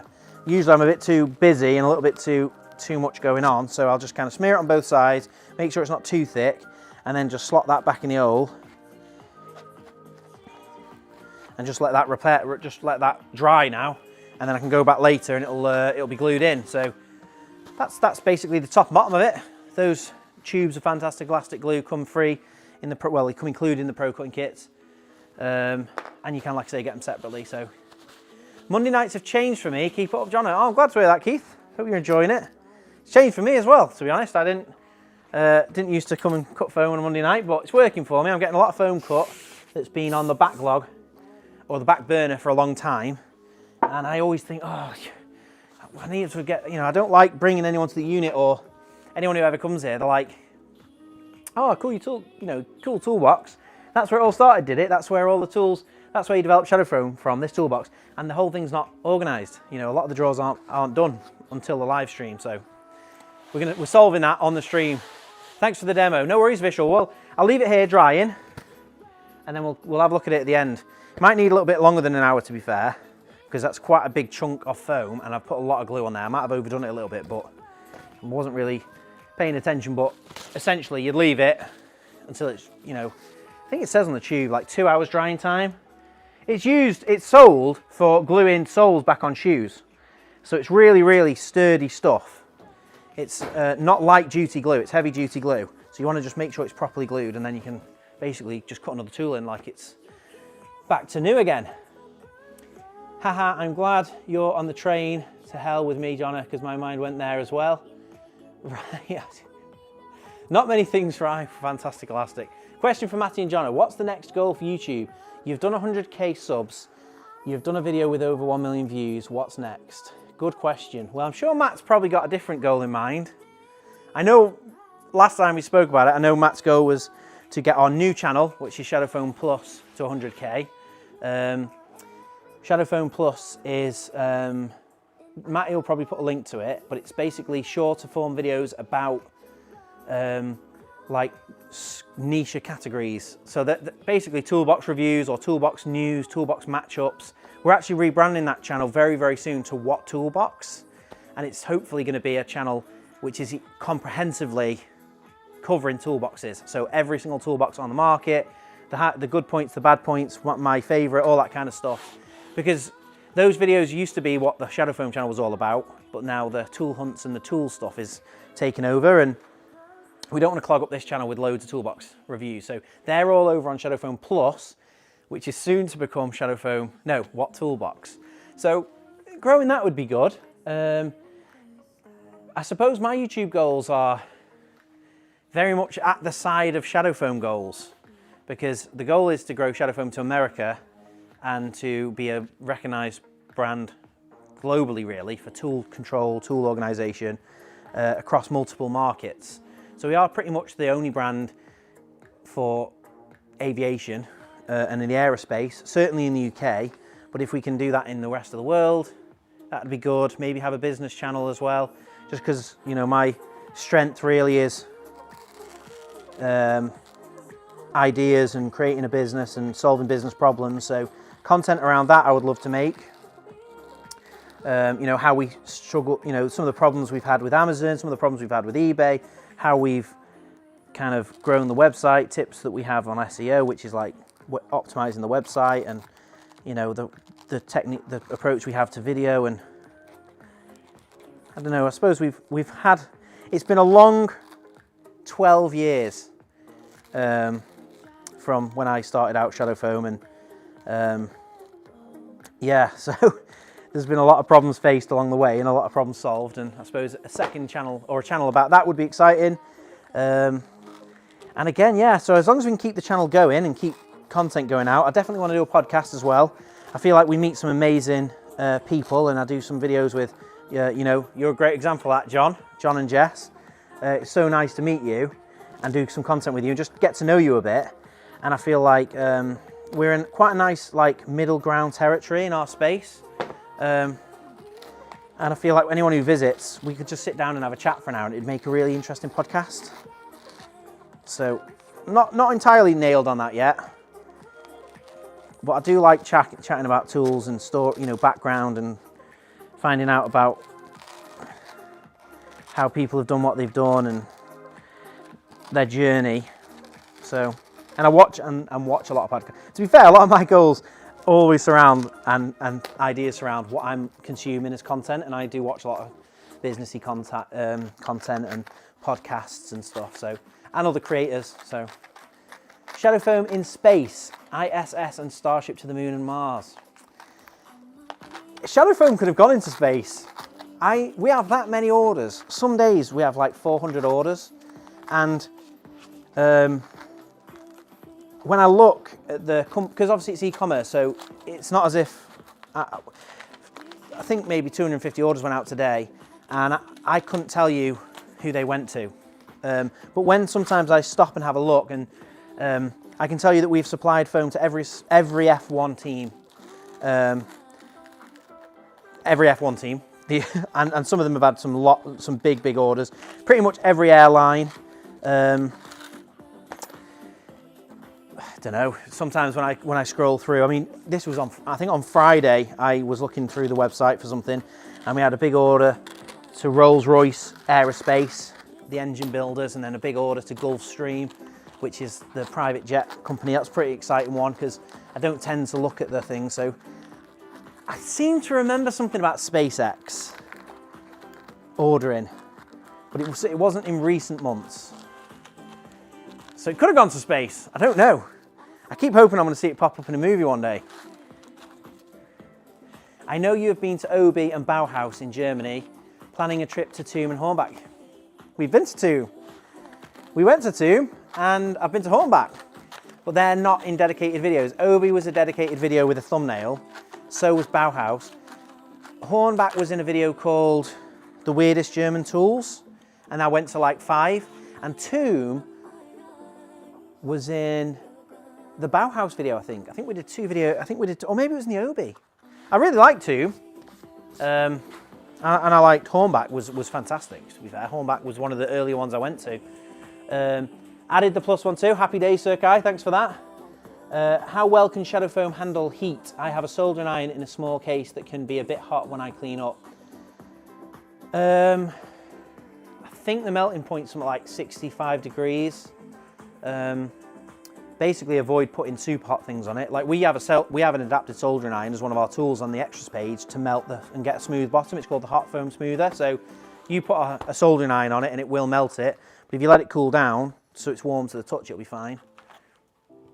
There we go, I've got 2 tools in, looking smart, quite happy with those. Just keep flowing. Yeah, I see movies quite regularly of Shadow. Matt's catching up with links for stuff. He's quick as a wink, Matt. And he's answered, he said, my goals, so Matt's goals, he says, my goals are very much the same as Jona. Us, happy to hear it. More channels, more 100k flax, and growing the business into different territories. I think we barely scratched the surface in the USA. Yeah, that's it. The US is a pretty crazy place, and we want to make sure we do it right. So we had a couple of companies that wanted to kind of distribute shadow foam, but there were some technical problems there. They don't necessarily want to distribute all of the variations, and the logistics. If you look at shadow foam website, it's baffling to me now even how many versions of shadow foam there are in terms of how many toolboxes exist, how many inserts we have. We have thousands of products available in 10 colours of shadow foam. If you didn't know, shadow foam is available in 10 colours. Grey foam is coming on this Friday. This is our brand new colour, grey foam. And it's a bit of a beauty really, because it's a nice neutral, but it's still got a contrast. And we brought that in because the only other neutral we had was black, and obviously there's no colour contrast there. So that's pretty cool. And yeah, with 10 colours, so all of the thousands of inserts we make, we offer in 10 colours, and we also have 2 depths. So we end up with 20 versions of every single product and the thousands of products. So in order for somebody to work with us on that, they have to have our production facility, which just wasn't looking promising that someone was going to commit to it like we would. And obviously if we run it ourselves, we know we can maintain the same level of service we have in the UK. I know you, oh yeah, I've read that one. Best American tool shops. I'm planning a trip there next year. Well, I mean, you can't, if you're going to America and you've got time, I definitely would go to Home Depot and Lowe's, because if you've never been there before, it's definitely amazing is the word I'd say. It's like, it's just so cool to see a shop that has a huge range of top brands available on the shelf. Like, we've got some great little like hidden gem tool shops in the UK, and around here there's a couple I go to that have the major brands. They don't have a huge range and they don't have deals and stuff. A lot of the time they don't really have prices on stuff. In Home Depot, it's like going to B&Q or going to, I don't know, a normal shop. Can't think, don't go to the shop. I'd say I don't go to the high street very often, so it's like going to a I was going to say Woolworths, that was my go-to. And Woolworths hasn't been in the UK in donkeys. It's like going to Woolworths and looking around at the stuff. And they've got all Milwaukee, DeWalt, Rigid, all the different brands, Ryobi, whole stands full of them. Literally in Lowe's, they have 5 power tool brands with whole sections and booths of like Skill and Flex and Rigid and DeWalt and Milwaukee and Ryobi, and a whole stand dedicated to it. So, you know, you're lucky in the UK if you've got like 2 or 3 bays in B&Q with a couple of drills in, you know. So it's another level. But there's a few shops I haven't been to yet. Tractor Supply, I've had that mentioned a lot of times, to go to Tractor Supply. Go to Menards. Menards is a massive tool hardware store, which I've not been to. Ace Hardware was a bit of a win. I really liked Ace Hardware. That's like a franchise setup of hardware stores, and each one is owned independently, by all accounts. Don't know if they're all owned independently. Maybe there's a few that are owned by Ace Hardware, but they like a very much a family vibe, and they're like, everything's packed in there a little bit more. So they're smaller stores, but they still have a huge amount of stuff. Got loads of quirky, interesting tools in Ace Hardware, and that was cool. And then also, just like, what I did was when I landed in Delaware, I just searched tool shop and was trying to find some of the local tool places. So I went to a place called Tools and More, which was not a chain, it was like a smaller place. And then a place called Delaware Tool Exchange. That was one of my favorites. It was like a second-hand tool dealer with 2 old chaps who were like, well up for a chat and, you know, chew the fat about tools. It was really, really good. America, I look, every time I've been to America, I've always been like surprised by just how, I'm more used to it now, but how friendly Americans are. Because they're not just enthusiastic, as we all know in England, Americans are enthusiastic. Typically, you know, your average American, I'd say, or most of the ones I've met, but they're also just super friendly and just really like more positive vibes in America. And I love that, it's great. Some great chats in the tool shops. I mean, around the UK, you might have a different thought to me, but a lot of people in the UK are miserable. Maybe it's the weather. Not all, but some. Certainly just seems like the running average is more enthusiastic. Wow, there's a lot of comments going in here, Matt. You're going mental with the links. All the links for all the references I'm saying. All there.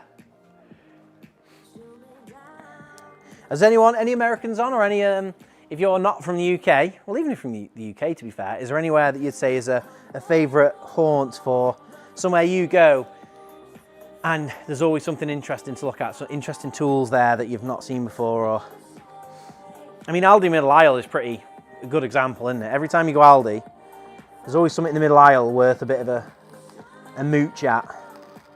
I don't buy something every time, but I'm always happily having a mooch.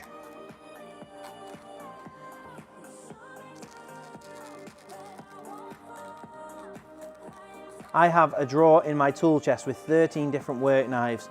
Your collection must be getting big. Yeah, I've not put all my work knives together. I would probably say it's around about 15 to 20. But they're all spread out, to be fair, in different kits and such. But I do quite love a utility knife. And I'm always kind of, anything that looks a bit different when it comes to a utility knife, I'll pick up. Because they're not a fortune, and it's the quest for the ultimate utility knife. That is what I'm on, the quest for the best one. Never quite satisfied. I always feel like there's a better version out there.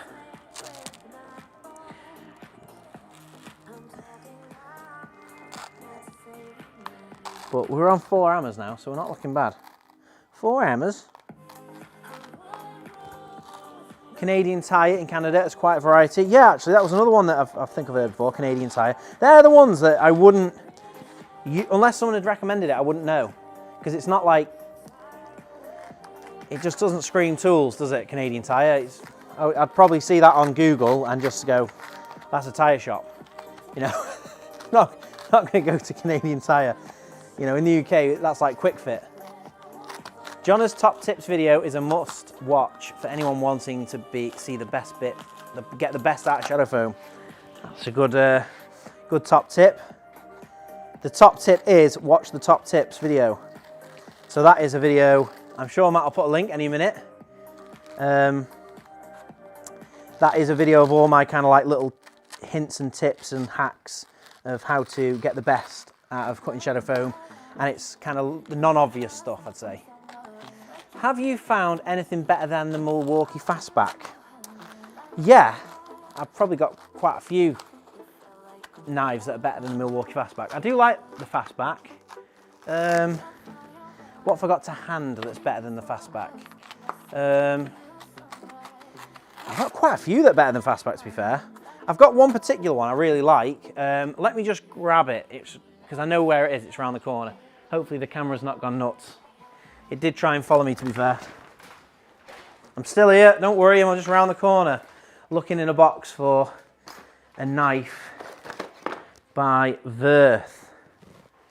And if you don't know who Wirth are a German kind of hardware store, and they have stores all over the world.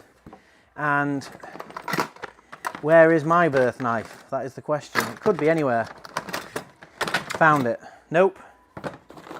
I found my Bessie knife.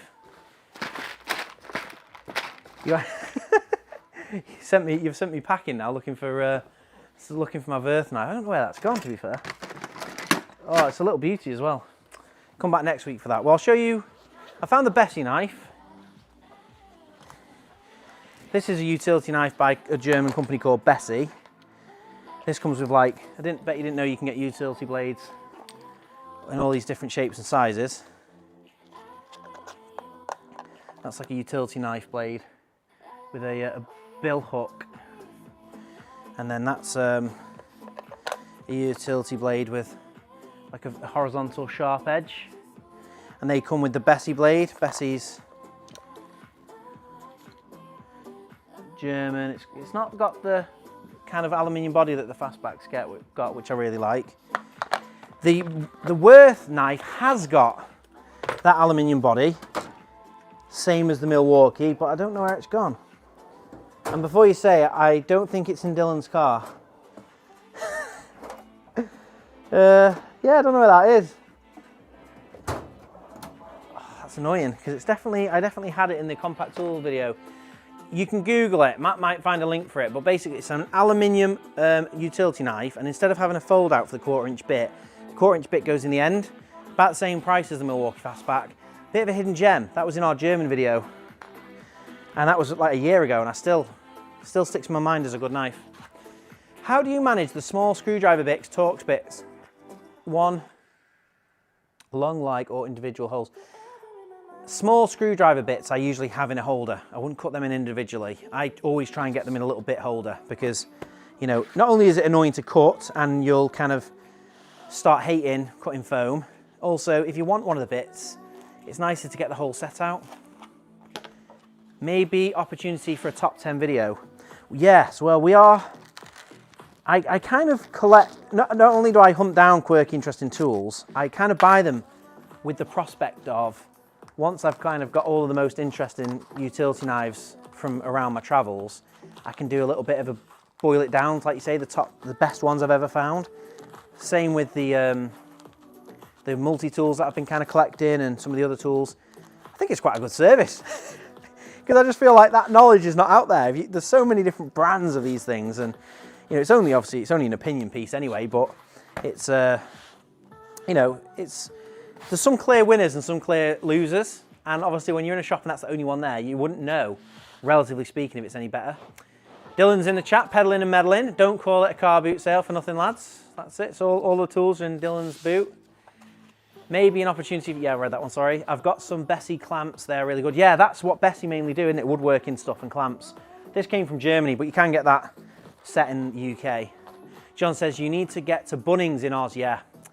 I've been to Bunnings, never on video, but my brother lives in Oz, and I've been to the Gold Coast twice. And I've been to Bunnings a couple of times with him, and I did bring some stuff back. Bunnings is like the same scale as Home Depot, in that population of Oz is like not even close to the UK, but there just seem to be more like space for a bigger store, and also more like keen to spend money on tools or something, because they also had Total Tools and Trade Tools, which were amazing. Did you ever go to Trade Tools or Total Tools, John? Because they were like epic tool hardware shops, not on the high street, but like on a retail park, and they were just like nothing. We have got nothing like that. And it's devastating really, because the trade tools in the UK, I'd be there all the time. Nice big B&Q size shop, just full of tools. We've got Machine Mart, but if you've ever been to a Machine Mart, they're quite small. They're like a little high street store most of the time, and they also don't only really have Clark stuff. So all right in a pinch, but not a place to go mooching around, doing a bit of man shopping or tool shopping. Tool shopping's the only shopping I like. That's why I do it all on the video. Ooh, I like to get the knife scraper thing. Yeah, the knife scraper. Yeah, that was one that I got the other day actually. Let me show you that one. Where did that one end up? Yeah, here's a cool knife. It's a bit bulky. I don't like the form factor of this one. This is by Nerad Tools. Nerad Tools are owned by CK Tools, based out of Pwllheli in North Wales. So this is their utility knife, which is quite standard, but this one has got a scraper built in. So that folds away like you traditionally would normally expect, and then the scraper folds out. And then that's quite a solid chunky scraper with a roller cleaner on it and a little like hook on it. It's not super comfortable in the hand, but it's metal, full metal, not too expensive. And again, I bought it because you don't see, who's seen a utility knife with scraper built in before? Other than the Tough Built one. And if you've not seen the Tough, I could talk tools all day long, you start me talking. This is Tough Built's version of a utility knife with a scraper head, and you do that. Have you ever seen that? So you press the trigger and it twists into a scraper. Another really, really good knife. It's just much bulkier and heavier, and it's also got a pry bar on the other side. You can see that. That's in my wall of favourite tools, which is behind me. This beastie little wall here is all of my favourite tool finds on the journey to 100k. I've missed a few comments now. Peddling me, I missed you Saturday. So that's Matt, missed. Peddling and meddling is Dylan, who was not just my brother-in-law, but also worked for Shadow Foam for a good year, maybe more. I think it was maybe a year and a half. And he was an apprentice and featured in a couple of videos, Dylan. But he's now on the cusp of qualifying as a carpenter. So he's on to make his way in the world as a tradesman, which is big up that, I love it. It's well pleased to see Dylan going into a trade, and he's loving it by all accounts. Is it the Worth knife that you mean? Yeah, so that's the brand Worth. If you search it, Worth utility knife, you'll probably see the one I mean. Black, and it's similar size to the Milwaukee Fastback, which has got a little point on the end. Dylan's got one. Dylan actually showed me that knife. I can't remember if he showed it me before I bought one or around the same time, but credit goes to Dylan. I think Dylan had it first, I think. Can't remember. We'll give Dylan the credit. We'll give Dylan the credit. But it's a cool knife nonetheless. I picked mine up from Germany and then discovered that Dylan got one in the local Worth in Warrington. What's miss you guys? Have you been to Harbour Freight store in the US? Yes, I didn't mention that. Did I want to talk about US stores? I went to Harbour Freight. I did like Harbour Freight. I think I preferred Home Depot and Lowe's. Harbour Freight give me Machine Mart vibes, but like a better Machine Mart on steroids. Wonder if John of the True Blue Travellers has his Shadow Foam t-shirt on. Good question, only John knows. What's your option on S-Wings, Jono? My option? I've got quite a few S-Wings things. We've actually got a cool video coming up, which is American tools you can get in the UK, American-made tools. So there's a company in the UK called Rollins. If you just Google that, Rollins, R-O-L-L-I-N-S. They import American-made tools and sell them in the UK. And they kindly got in touch with us and basically said, you know, we saw your American video, and did you know that we import tools, and would you like to, you know, work with us? And basically I looked through the website and they had some really cool stuff on there, and we kind of, anything I'd not seen before or looked a bit interesting, I said, well, these tools look cool, and they've sent them all to us. They're in a box over there, I think, and we've some S-Wing stuff in there. Marshalltown, which is a cool brand. They mainly make trowels in the US, but they've got some other stuff as well. What are the brands? Channel Lock. A couple of other cool brands, basically. And obviously, I spend a lot of money on tools. So if someone offers to send me some actual genuinely interesting tools that also you can get in the UK, felt like a bit of a win. Ah, John's he's got his t-shirt on. Happy days. This is the new t-shirt. What do you reckon to this one? This says, sorry I can't socialise right now. My tools need organising. This t-shirt is free with orders from Friday. We're having what we're calling Grey Friday, and it's not just for Friday, it's for the month of December from Friday. And essentially it's to launch Grey Foam, which launches on Friday. So if you've been waiting for Grey Foam, and we've had a lot of requests for this, so there's a lot of people who've been specifically wanting Grey Foam. So that's coming out on Friday. You get a free t-shirt with orders over £60, so you won't just get your free cutting kit like you usually do. You also get this free t-shirt in any size. And there's also a 15% off code, which only goes live on Friday, but it'll be on the video, it'll be on our social media, and it'll be on a banner on the website, so you won't miss out. And anyone who's ordered this week and kind of gets a notification, we usually look after anyone who's kind of ordered in the meantime, with a refund on any difference as well. So that's our Black Friday off. I'm not a big fan of Black Friday, if I'm honest. Let me know what you think in the comments, but I don't know. Sometimes I think it's good. Other times I think it's a big commercial racket, and you feel like that. Do you just feel like everyone's inflated the prices so they can knock them down again? Is foam still expensive like it was a few years ago? Foam. The problem with foam is there's so many different versions, and it's obviously used so extensively in so many areas and applications that foam is notoriously more expensive than people expect, because foam is the same word used for polystyrene as it is for acoustic panels. It's all foam, and then it's all about your perspective on foam or your knowledge of the industry to know whether it's cheap. It's quite interesting actually, because some people will come and buy shadow foam and they think it's the bargain of the century because they're comparing it to the other best option, which is milled foam, which is Plastizote, Crosslink, CNC, dense foam, and that foam can't be cut by hand, and it's about 4 to 5 times more expensive. So for a sheet of shadow foam that's £24.99, you'd pay over £100 for Plastizote foam for the equivalent size. So for those people who are looking for an alternate way to organise their toolbox, and they've looked at the other options and they come to us afterwards, we're a bargain. But for someone who's looking at like foam as in, you know, foam's cheap, get foam from the market for a bit of a slab of foam off the local market for not much, then they think their relative price in view. Or maybe you bought a flight case and you had some pick and pluck foam for free in it, so you think, well, foam's free because it just came for free in this box.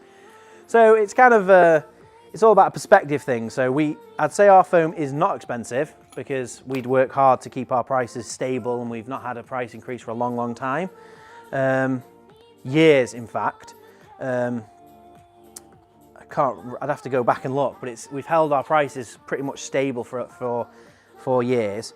Because the good thing about selling more and more foam year on year is we can improve the operation and save costs and kind of keep the price the same, even though, you know, all the prices have gone up. It's kind of been stabilized by us growing. So let me know, what do you think? Is the foam expensive? It depends. Our value pack is 5 sheets in a box for $34.99. So you can do 5 drawers in a toolbox for $34.99. If you get the starter kit, which is $44.99, you get the cutting kit and the free Zoll stock. So 5 drawers in like a typical toolbox like this one here. 5 drawers in that for like 45 quid. So you're looking at about 9 quid a drawer. If you were to get a company to like scan the tools, cut the tools for you, you'd be looking at like over 100 quid, 150 quid a drawer just for the scanning and the laying out and stuff. So for businesses that are looking for a solution, it's like a drop in the ocean. That's why I talk about them saying it's the bargain of the century, because you know, they're thinking they're going to have to spend thousands, and then they spend hundreds. Tweaking the layout a little bit here to fit more in. I've missed a few comments. We've got US have a lot of old school woodworking tools and stuff. US have got a lot of everything, but yeah, there's definitely a lot of US made tools kicking around over there. Shout out for Dylan and his car. Yeah, Dylan's car's been in there. Dylan's been talking about his car boot sale he's having. I best get myself to that. It's not cheap, but I think it's worth the money. Yeah, I wouldn't say it's cheap either. I mean, we don't want to be a race to the bottom like budget brand, because then, you know, it's not good for anyone really. It's I think we have to have that balance where we are also a sustainable company. We can kind of keep existing long term. I think the layering of the final product. I think the layering of the final product have a cost. Yeah, layering. I'm not sure what that means, but if you're talking about like the cross-link foam, you know, the way that they're doing it with the different depths and stuff, that's where it gets super expensive. I tried the plug foam, got the shadow foam starter kit, liked it so much, ordered more the day it turned up. That's what I like. That sounds amazing. So you've had a good result and you've ordered more. That's why we have all the samples. If you didn't know, you can get a sample of shadow foam on the website for £5, and in that sample you get a £5 voucher. So it's kind of a way of, I'd love to do free samples, believe me. We did free samples for a good 6 months, and then one day somebody shared the free sample on a free samples website, which was like some sort of like, you know, Boulder doing free detergent samples. And then people on this group, like couponers and stuff, shared a voucher. And I came in one morning to like 100 free samples ordered, and just the printer was just going off. And I think we caused it just in time to not, we sent all the samples out, and then we just thought we're gonna have to put a price on this. There needs to be a, you know, so if you reach out to us, you want to try a free sample, we do treat those like case by case, and we'll send you a free sample. But we don't have the ability to order a free sample online. But we do have one. You can get one for £5, you get a £5 voucher, you get some stickers as well, and you get a leaflet in there. You get a few bits, you know, and the main thing is you get your £5 back. So the value of the product is decided by each person, not just cheap or expensive. Yeah, it's tricky, isn't it? It's tricky. It's the same with everything, really. It's with tools, it's easier to justify the cost of things because they're not just objects to collect, although they can be.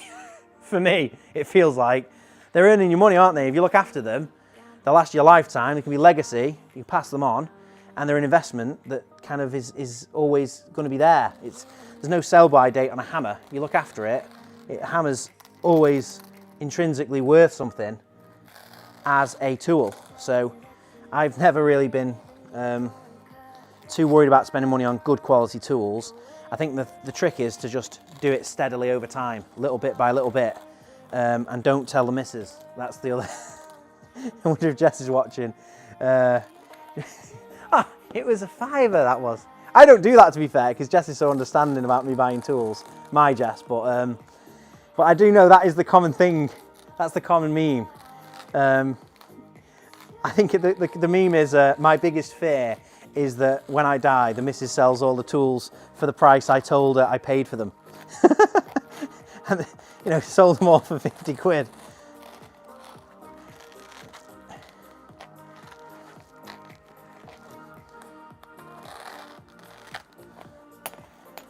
Jess is in. Jess heard it. Yeah, but you heard that you've always been happy for me to, as long as I didn't go mad, spend too much on the month and then the bills don't get paid. Back in the early days. It was never too bad. I could always talk you around on a purchase, couldn't I? But I was always pretty savvy with it. I bought most of my tools are off eBay. I would always have a saved search on certain tools and try and pick things up on Facebook and eBay and get good deals and just build my set that way.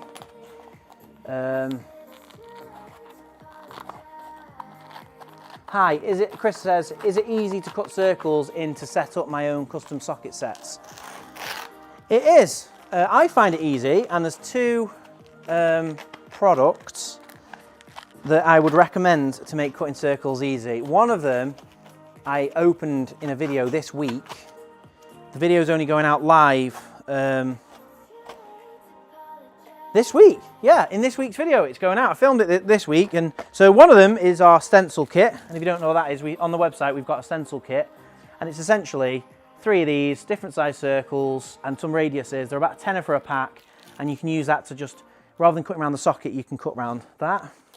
Another great little tool. I'm going to get it because it's going to appear in Friday's video. I bought all of the weirdest tools from Amazon, and there were some absolute belters. To be honest, they're some of my favourite tools that I've ever found, because Amazon is surprising. It's like if you only go on Amazon surface level, you just get all the things you would expect to find. But if you keep going through pages and pages and pages, there is some weird tools on there. I think I got 15 weird tools off Amazon, which are in this week's video. So this week's video is a banger. This is one of the tools I found. I'll show it you. Any guesses what it, can you tell what it is yet? Can you tell what it is yet? It's a, what's it called on the box? It's called a Candion circle drawing tool. So it's for like technical drawings, but it's metal, and if you twist it, it can do any size circle. So if you're cutting sockets in foam, you can just tighten that over the socket, put it on the foam, and then cut a circle. And it's just really, it's quite a satisfying tool. I think it was about a tenner. There'll be a link to it in this week's video from Amazon. I remember this popped up, the inventors, or one of the original people of this, it used to be called the Iris. And it popped up in a Facebook advert for me, and I remember thinking, that's amazing. And it was over 160 quid for this. And then when I was doing this weird tool hunt on Amazon, I found this for a tenner. So, cool little tool, and that would be great for cutting around circles. Let me know what you think of that. I missed a few comments here now. Dylan says, don't do it by bit, fill the car.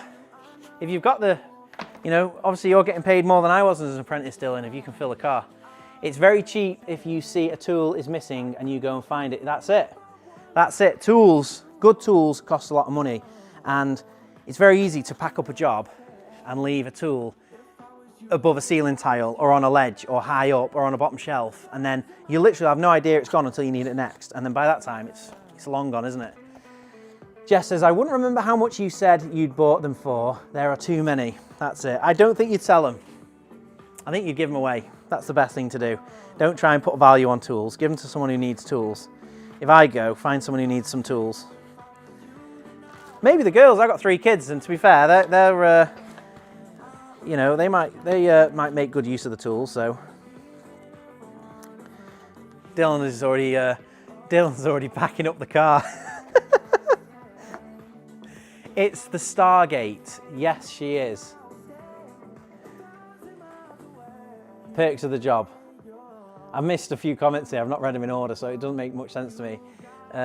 Also, there is a delay for me. So Suzeki says, I agree, love tools. Still got my Stanley screwdrivers I got as an apprentice at GEC. GEC in Trafford Park. Now, I recognise that. GEC, what is that? Just tell me what GEC is, because I recognise I reckon it's triggering something, but I don't know what it is. Over 50 years ago. Cornflakes? Maybe? Don't know. Over 50 years ago, and they're still good. That's it. Buy good tools. Buy once. There is a phrase for that, isn't there? Buy once, cry once. Yeah, buy once, cry once. Peddling, meddling, Dylan. I'm not sure if it's so much of a perk. Spend a fortune and then start justifying it. It's money well spent. Good tools. As long as you're not, you're not spending all your money on it. You're just doing it bit by bit. And at the end of the day, you're just buying them outright, aren't you? You're not buying them on tick yet. So, turbines at the back of Kellogg's. Yeah, right. Okay. Cool. Yeah. So Kellogg's is one of the big companies on Trafford Park, isn't it? Turbines. That's a bit of a. That must be a big site. Buy cheap, buy twice. That's another great phrase. I need that on a t-shirt. I don't know what I did with this layout, but they're not fitting anymore. I've been distracted. What size do you have one of the shadow foam like for the wall thing? Well, these are slightly bigger than medium sheets, but if you go on shadowfoam.com and click on medium sheets, they're 1 metre by ½ metre. That is a perfect panel size. Oh no. Camera's not on me. I'm glad someone told me.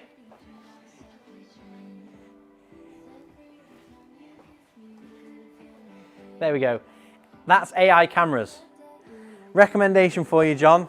If you get an AI camera, I think you need another person to have their eyes on. There's too much going on. I'm not very technical, but I knew with the nature of what I'm doing, I needed a couple of angles.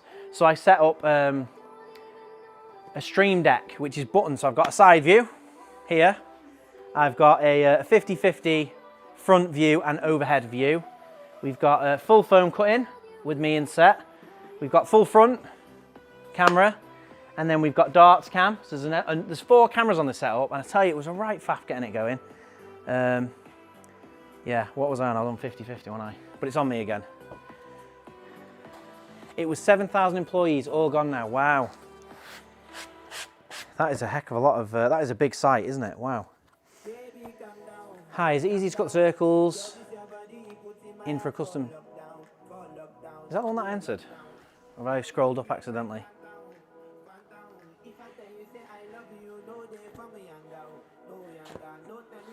Right, let me just try and figure out how all these are fitting. I'm on the last 4 hammers now. So this is the thing with foam layouts. It's all about jigsawing. You can kind of see I've got them all top and tailed, but they're all different lengths and slightly bulkier, and I'm trying to kind of like slot them together like a bit of a jigsaw.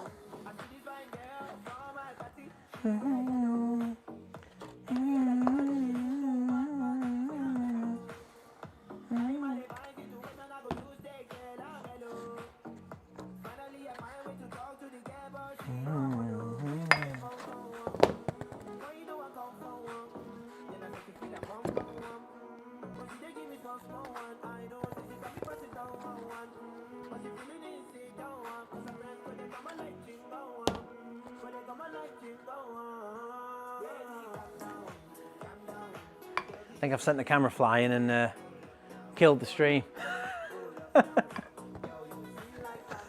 Nearly there now. I don't know what I've done. I thought I condensed these in a lot tighter than they were earlier, so I thought I was actually saving space, but turns out I've chips myself. Oh, there we go. That fits better. Oh yeah, there we go. So that's kind of what I was looking for. Some sort of like, you can kind of see that one just jigsaws in there a bit tighter than the others. Maybe that'll fit now.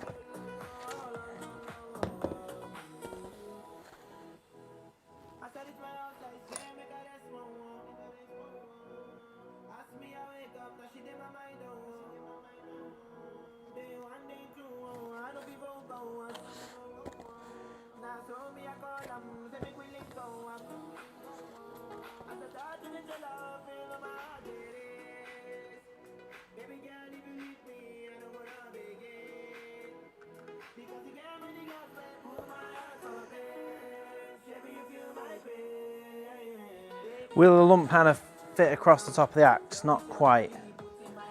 I think we've got, I want to put a finger pull all the way across the middle. Time for darts, I can see. It's coming in. Haha, it's just a joke. However, Jona has definitely contributed to a few of my hand tools and my foam. But yes, as a joiner, we probably have more power tools than any other trade. Possibly. I'd argue maintenance engineer has the most. The more broad the scope of what you do, the more tools you need. Someone like builders and like John, True Blue Travellers in the chat, he'd give you a run for your money on power tools because he does a wide range of stuff. That's what kind of, when doing the maintenance engineering, one day you're doing a bit of boxing in, because when basically as soon as you're on site with tools, you just get called for everything. If there's an audit and there's some sort of problem, you'll be doing a floor repair, fixing a concrete patch on the floor, and then you're doing some boxing in, then you're going to fix the machine electrically, then you're changing bearings, and you end up doing a huge like spread of stuff. So your tool set becomes quite wide and varied. Same as what John's doing, building camper vans and doing custom van conversions.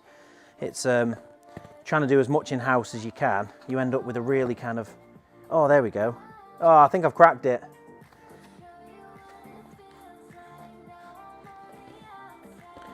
I was getting worried then. I didn't think it was all going to fit in. I don't want to spread into another drawer.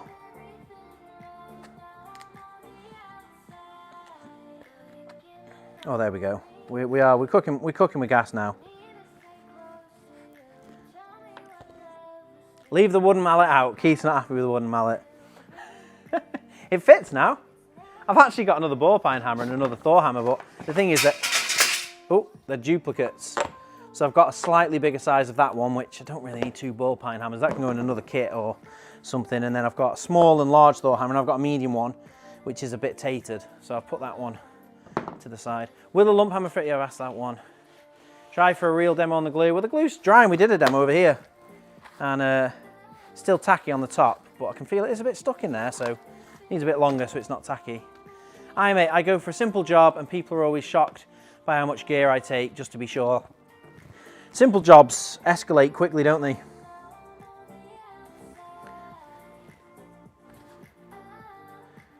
Right, that's that, that's that. We're so close to a final layout here.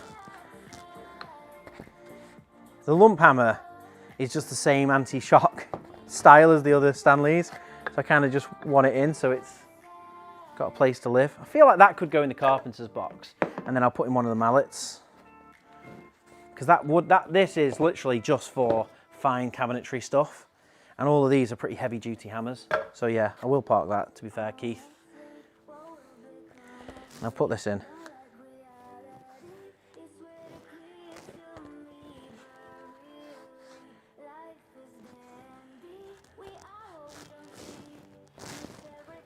Right, okay, brilliant. So I'm gonna cut that one in next. We're back on, we're cooking with gas. No such thing as a simple job.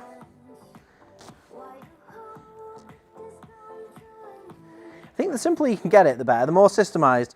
But the problem is that there's kind of, if you can really boil down what you do, if you're just a window fitter and you specifically, you know, some window fitters in the big, that's why the big companies like Euroseal and, you know, Safe Style UK, the reason why they can be so big is because they'll come and fit your windows and they won't do anything else. They won't do any of the reveals, they won't do any of the fixing in, and, you know, they'll literally knock your old window out, put your new window on, and then disappear. And then you sat there with no windowsill, no reveals plastered, and then you've got to get another builder out, and it's that poor guy who comes out and has to have the full van of stuff.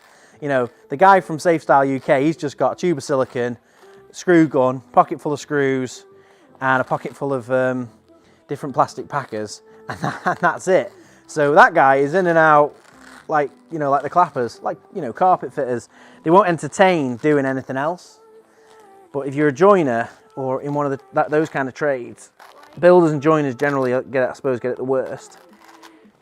No, and I know that because my dad's a builder, and then I'm an electrician, or did electrical, and you end up doing all of the filling in all the gaps, literally and metaphorically. You know, anything that's not done by the plumber or the electrician, or you're doing all those bits. Flying now, cooking with gas.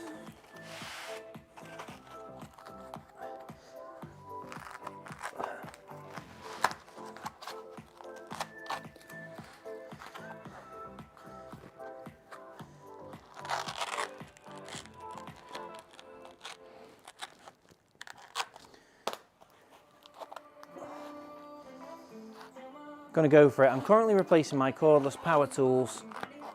When I have all of them, I want to make a tool wall. Which spray glue do you recommend? If I need 2 sheets to get the desired depth, I'd recommend the Shadow Foam one.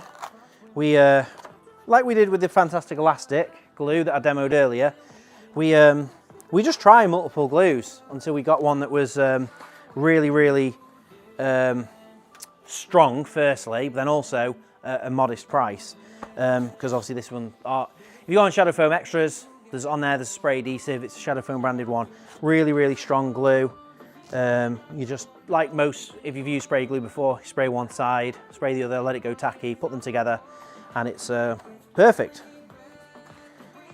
And then usually, if I'm mounting on a frame and I've got 2 sheets of foam, is that following me on AI? Yeah, here you go. So see this panel here? This is a 70mm, and a 30mm piece of foam glued, but then I built this frame and then put a bead on the front. Oh, I've just given myself a splinter. Clearly didn't sand the bead very well. But yeah, it's got like a little bead along the front, pinned on and glued, and that holds all the foam in as well. So a bit of like a multi-approach. I've cut 1, 2, 3, 4, 5, 6, 7 hammers in foam, and it's just time to change the blade. So that's one blade, done a fair bit of foam cutting there. Apiary, I'm a spark, but always get while you were here, could you do another job? I'm too soft and do it, yeah. That's the thing, it's when you're a one-man band, it's hard to say no, because you don't have the option to say my boss won't let me. That's why someone like Safe Style UK or, you know, one of these big window firms, they don't even face the same problem, because the person who's on the job just goes, sorry, it's against policy. I've fit the windows and I leave. So they get to use the company as like devil's advocate, really. It's like, I would, but the company won't let me. And but if you're a one-man band, it's harder to say, I am the boss and I don't want to. You know, it's hard to say, like, you know, look, time is money and I've got another job to get to, and all the little bits are going to take me just the same amount of time and aren't going to earn me anything.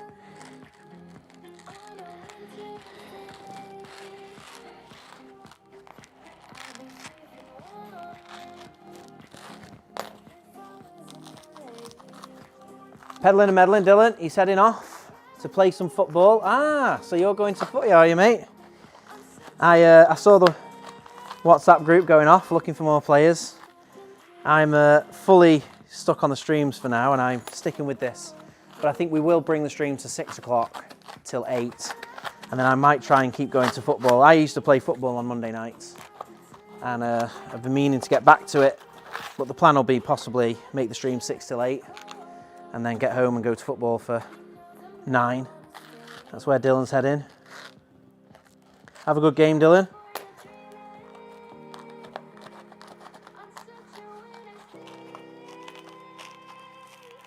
Wayne says, a dead blow hammer would be a good addition. Yeah.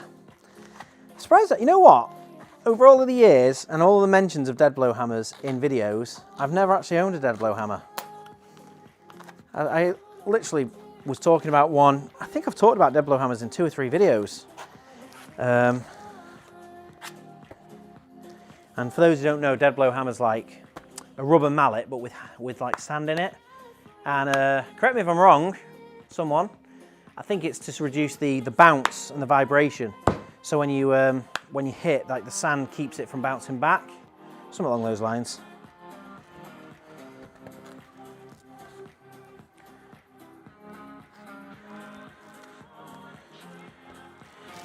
Oh, there we go. We've definitely cracked it now with the layout.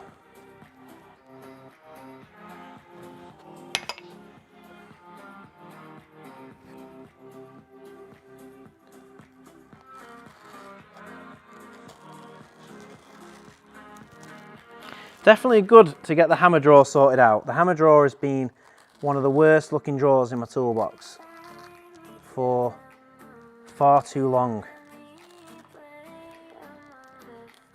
Well overdue an upgrade. No one's mentioned that they're watching I'm a Celebrity. We've got nobody watching I'm a Celebrity in the chat at all. I'm a Celebrity, get me out of here, for anyone who doesn't know.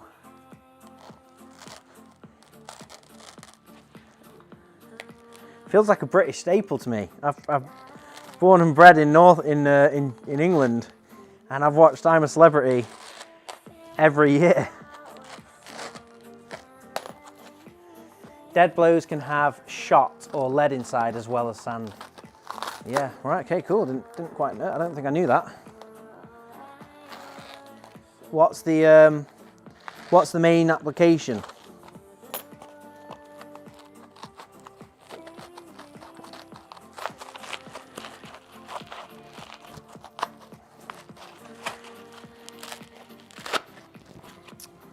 A bit far on that. Don't do that often. Peeled it a bit too far. But then cut a little bit back. So there you go.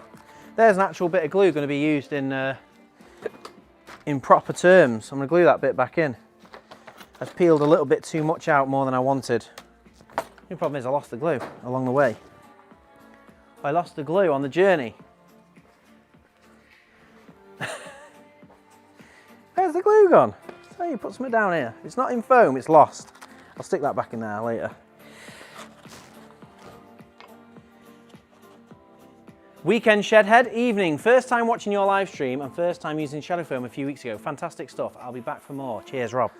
Amazing. Thanks very much for swinging by, Rob. That's awesome. Glad to hear you've had a good result with it. But we're just, I'm literally just cutting my own tools in this big red toolbox here. And rather than doing it,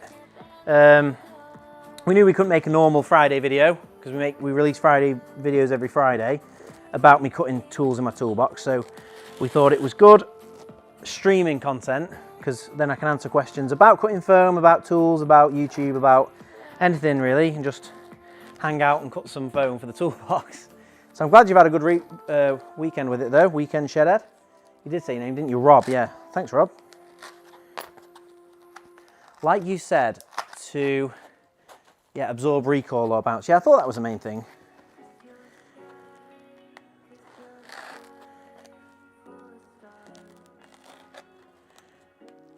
Also, just to increase vibes, because it's like having a maraca, isn't it?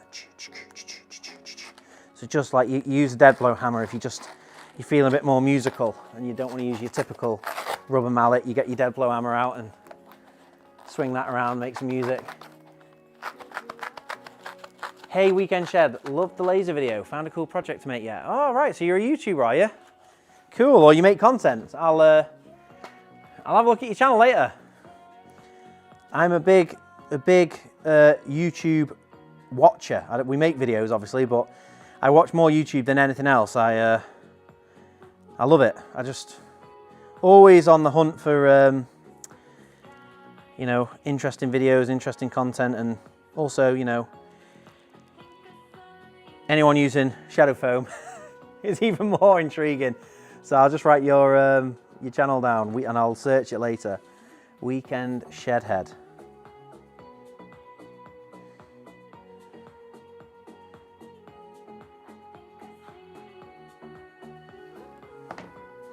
If I don't write it down, I will forget entirely. So that is now written down along with all the movies from last week, which I've not quite got round to looking at yet.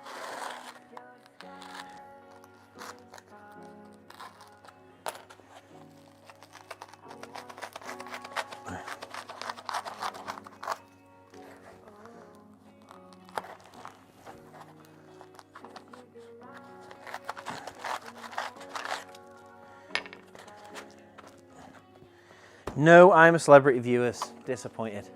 Cheers, folks. Need to try the laser cutter. Does it work? Yeah. Shadow foam does laser. We did a video on lasering shadow foam. Do you watch Asheville? Yes, I do watch Asheville. I've forgotten his name. Danny Asheville. I don't watch every video of his because I'll forget and then I'll get so far behind. But I've watched a lot of his videos and I really do like Danny's content and his channel and his just general vibe of being a grafter and stuff. It's well up my street, so I do like Danny Asheville.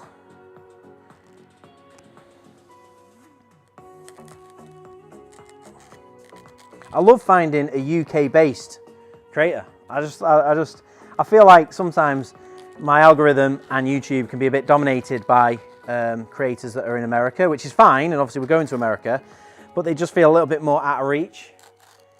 And America's just such a different place and just a different kind of, even just a tone of voice really. So when you stumble across a UK channel, it's kind of like, oh sweet, there's you know, another YouTube channel that's doing well that isn't a gamer, because obviously you know, every UK YouTube that I usually stumble across or that'll cross my path or whatever will be a gamer or a vlogger or something like that, which is also great, you know, fine, but not as much up my street as somebody who's making stuff and building stuff or doing business content, which is more my vibe. So Danny Asheville, great. Quite like Matt Armstrong and Chris Slicks, which are like, they both buy cars from Copart and fix up knackered cars, which I love. You know, literally, if I could do anything and just vibe out doing stuff just purely for what I want to do, I would quite happily buy a car from Copart. Like the way that Matt Armstrong does it is buys like supercars and fixes them up. I'd love to do a bit of that. But I wouldn't want the pressure of having to video it, because making a video on something is a lot harder. Yeah, Daniel, yeah. No, he's great. I watch a little bit of Yanamize as well. Every now and then certain videos will pop up and Yanamize is a good friend of Danny's, isn't he? So usually they're like, you see one, you see the other. How about Alex Steele? Yeah.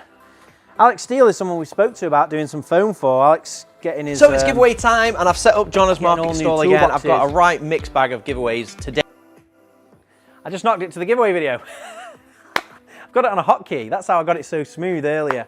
And I just pressed the wrong button and just sent you over to the giveaway video. But yeah, Alex Steele is... yeah, he kind of flits back and two, doesn't he? He's like UK and then sometimes Canada, and he's back and forth. And I did speak to him.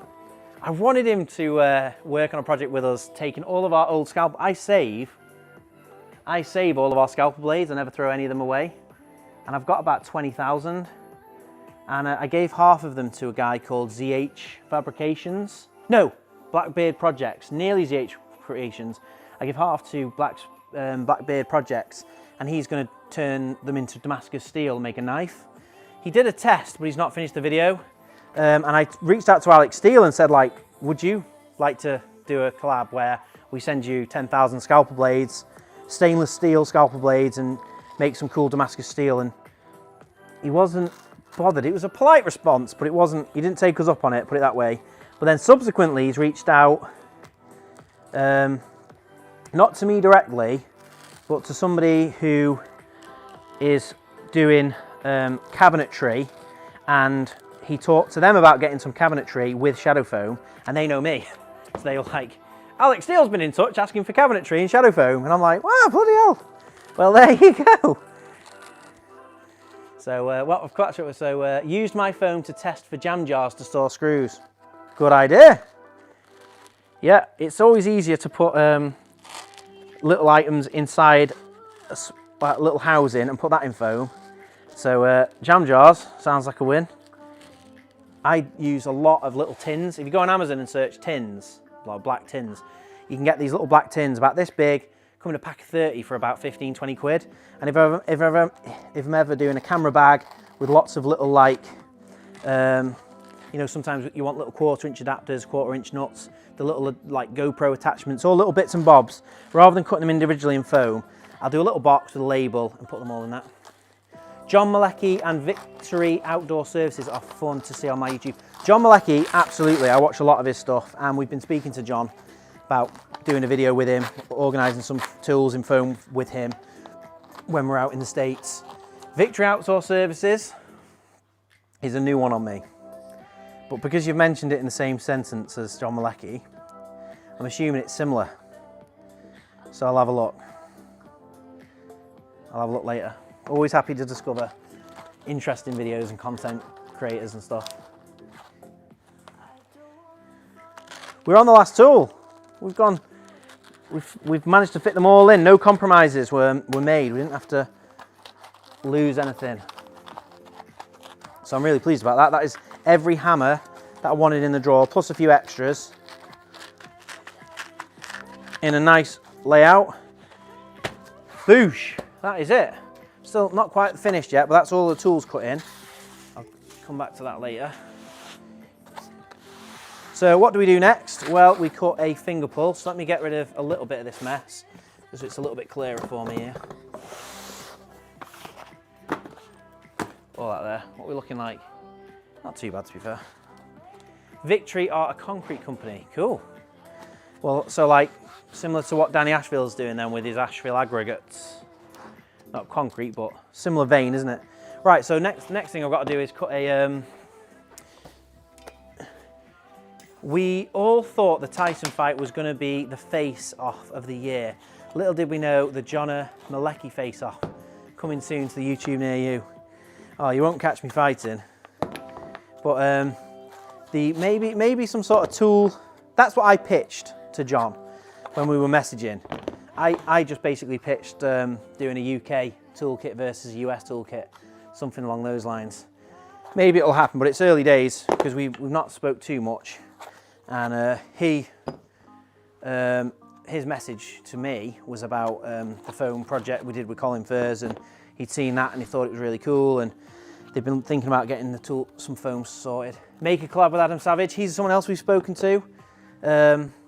Not spoken a huge amount to Adam, but it was a really fun little back and forth we had with Adam Savage, because he basically, I can't remember the full gist of it because it was last year, but essentially, I think I sent him a message and just said, we're in the States or coming to the States, and if you're ever interested, I usually just send a loose message, just like, if you're looking for some foam, or you want to get your tools organised, here's my details, let me know. I'm here when you need, I'm here if you need some foam. And he wrote back really quickly and said, that looks amazing, definitely. And then CC'd in his assistant and said, like, can you hook it up? And we've had a few messages back and forth with his assistant since. And basically, I'm just trying to kick it down the road a little bit because we're not quite ready for the States. We're in the final throes of getting it set up, and I don't want to. I want to kind of be there, boots on the ground, before we actually do that video. Hopefully, he's still keen, because if I've missed the boat, I would be devastated. But I do watch a lot. I watch all of anything that pops up with Adam Savage in a one-day build. I'm there with bells on. Don't watch every one of his videos, but the one-day builds are particularly good. And obviously Mythbusters was the staple. Still room for a tape measure. Yeah, there's still room for a couple of other items in here, but this is my hammer drawer, so I wouldn't really chuck other random items in here. I would put like drifts or punches, things that would naturally go with a hammer, but I'm not mad on, because this is going in my big red rolling box behind me, I'm not dying for space, so I don't think I will put anything else in for now. But the beauty of shadow foam is I can go back at any time and just cut tools in and change it up. Must be darts before the finger pulls. Go on then. That's your second one who's asked. You've reminded me, darts time. Let's get a new game going.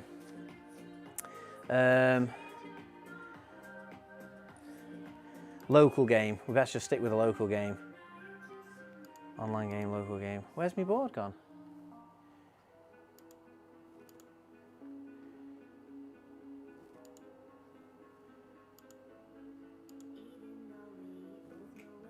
Got to refresh it. Technical difficulties. Oh, here we go. There we go. Right, is it working? Let me catch up on these. Still room for a tape measure. Darts before finger pulls. Yeah, we're doing that.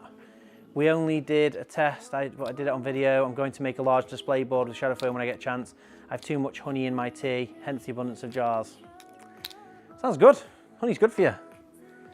Honey in your tea. I've never put honey in my tea. I just trying to avoid tea altogether because I put too much sugar in it. I just drink this. Monster. The less comments on that, the better. Get a pen or pencil in there for one, maybe even on every drawer.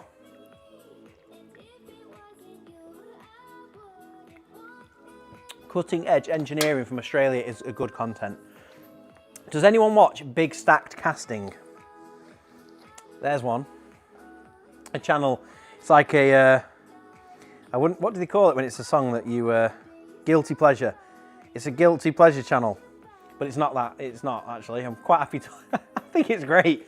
Big Stack Casting is an Australian guy who just takes scrap and melts it down into bars. That's all he does.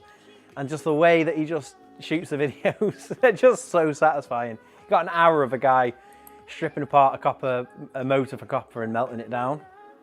Right, darts, here we go.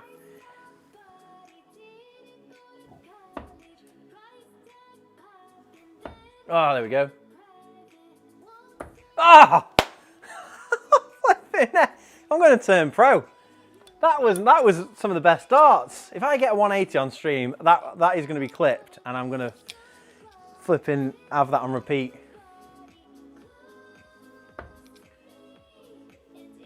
Tell you what's happened there? You can't follow it up with darts even in the same area. Keep up the amazing content, pal. Oh, thanks very much, Chaddy. Glad you're enjoying it. Here is Big Stacked. Big Stack has awesome treasure room. He does. That's what it's all about. He's going. I've been watching for so long. For so long, he was shooting for a ton of scrap, like a ton, 1,000 kilos, 1,000 kilos. Now he's like 1.3 tons and just going and going and going.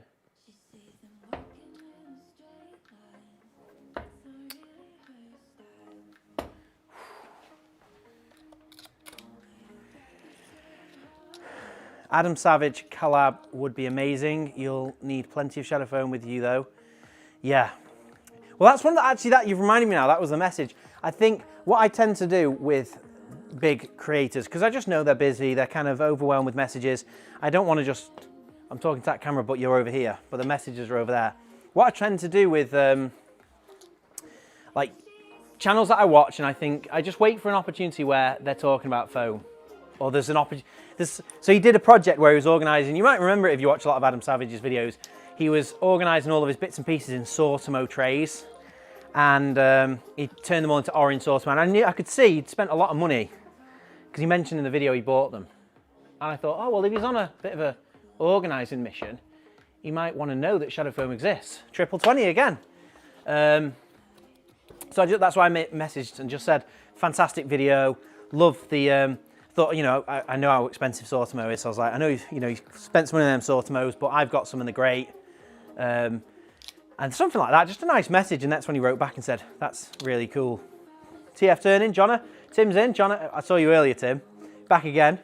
Jona, I had a little chuck the other day, didn't score higher than 43. Darts. It's harder than it looks. It does look very easy. I was watching a lot of darts, and that's what gave me the bug to get a dartboard in my house, and then ended up getting one here. It's not as easy as it looks, absolutely not.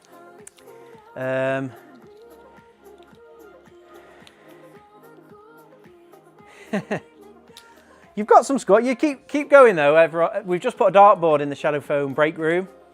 We've just kind of done a bit of a refurbish. Well, to be honest, we haven't refurbished the break room. We've turned the old shadow foam studio into a shadow foam break room, and it looks lovely. I think everyone's happy with it. Not 100% finished, but nearly there.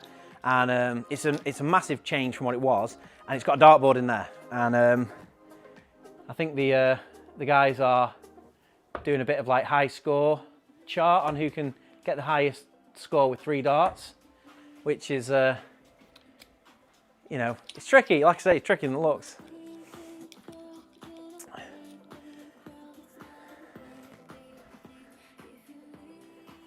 Bourbon Moth, that was the channel. I always forgot his name for some reason, but I saw a couple of comments. I wasn't quite following along, but Bourbon Moth. I'll have a look at these channels later. Bourbon Moth.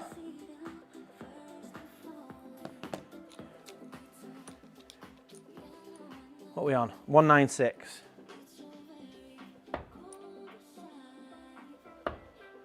Tim, you put down, my high score now is, I got 2 60s, and was it a 5? So I got 125. That's my high score. Say 2 triple 20s is pretty good going. I'm pretty happy with that. If I got 180, that'd be me retiring.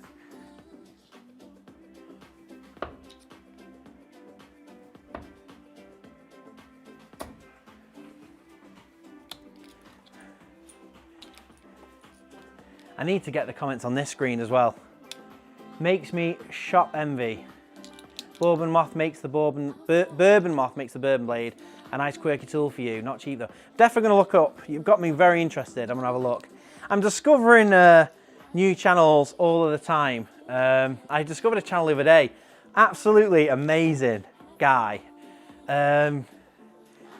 Just absolutely a bit of me, honestly. I'll tell you the channel because it was that good. It was called like Such a Body's like not meddling. It was like what the heck? I'll tell you what, I'll have to search the video. The video was a pirate ship that he'd built and then living on it.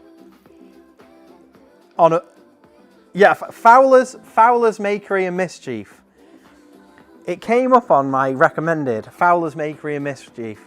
It's this guy who does like little survival challenges and like catching cooks, and he does a lot of fishing and building, and just such a fun, cool channel. I'd love to just spend, you know, going a survival mission with him Fowler's Maker in Mischief. You never know what you're gonna find on YouTube, and that was a really cool channel to find. I watched a lot of his videos back to back.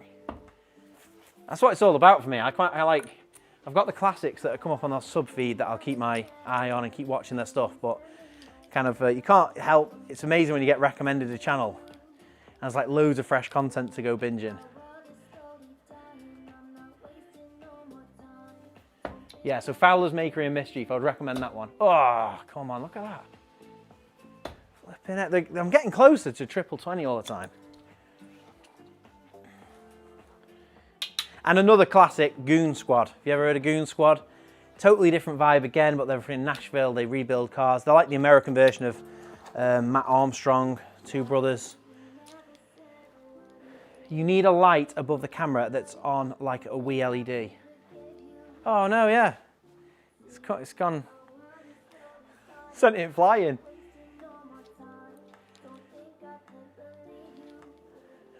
On the right, yeah, so I'm looking at that one. We're always improving the stream setup. I'm always trying to make it better, make it simpler to use and make it better. Oh, thought I'd bust then. Triple 20, double 3, come on. I almost didn't want to hit double 3 just because I'll go bust and then.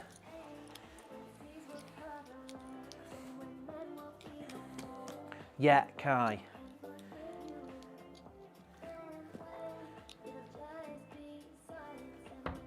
Other than Shadow Foam, what would you say is your any other favourite channels? I'll say other than Shadow Foam so you don't have to.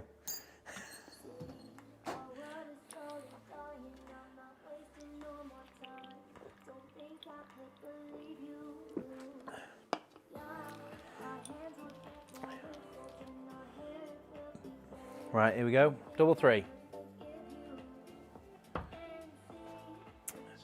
Not good. Bust.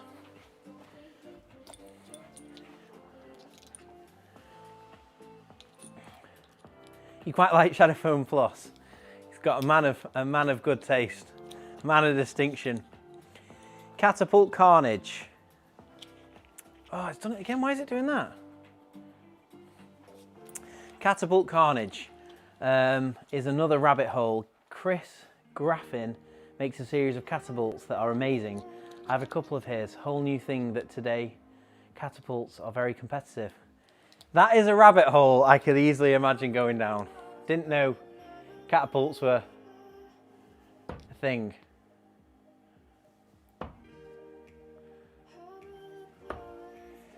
I'm on double 1 now. That's why I'm sending the camera crazy, because I'm going past the camera, right. Oh, I know what I can do. This is an AI camera with hand gestures. So now if I do that signal, it won't move around anymore. Fixed. I watch Matt as that's my background. Matt from another different channel. Yorkshire Car Restoration is one I enjoy. Yeah, I've seen that one. Yorkshire Car Restoration. That's kind of one of those ones that I've definitely seen on my travels through YouTube. I'll tell you a channel I discovered recently as well, which is, I've watched a few of his videos and they're really, really like good, just interesting. Trucker Tim. Anyone heard of Trucker Tim? I'll just leave that there and let's see if anyone knows it. Do you like US builders channels? Yeah, well, we're talking about John Malecki. I love Jimmy DeResta. I love, who else do I like in, what am I going for, double 1? Like Bobby Duke-Arts, Steve Ramsey, Matt Armstrong. Yeah, Matt Armstrong. I watch Matt's. That's your background, fixing, restoring cars and stuff. That's cool. Go Tools TV in Germany is a good channel too. Next time they're live, I'll try and see if I can make them check out Shadow Foam. Cool. Go Tools TV. Yeah, there's another channel we follow, Bau Forum Tools in Germany. Go Tools TV. German.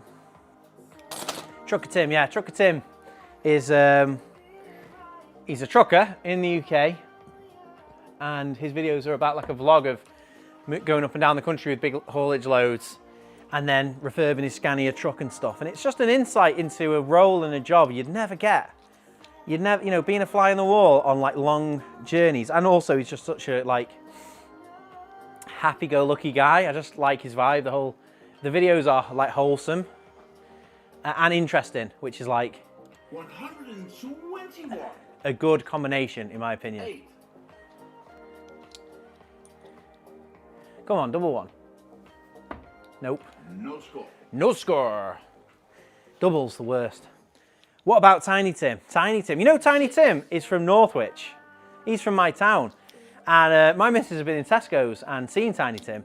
Tiny Tim's the guy who does, I'm 4, nearly 6. Something like that, and he does the phone calls.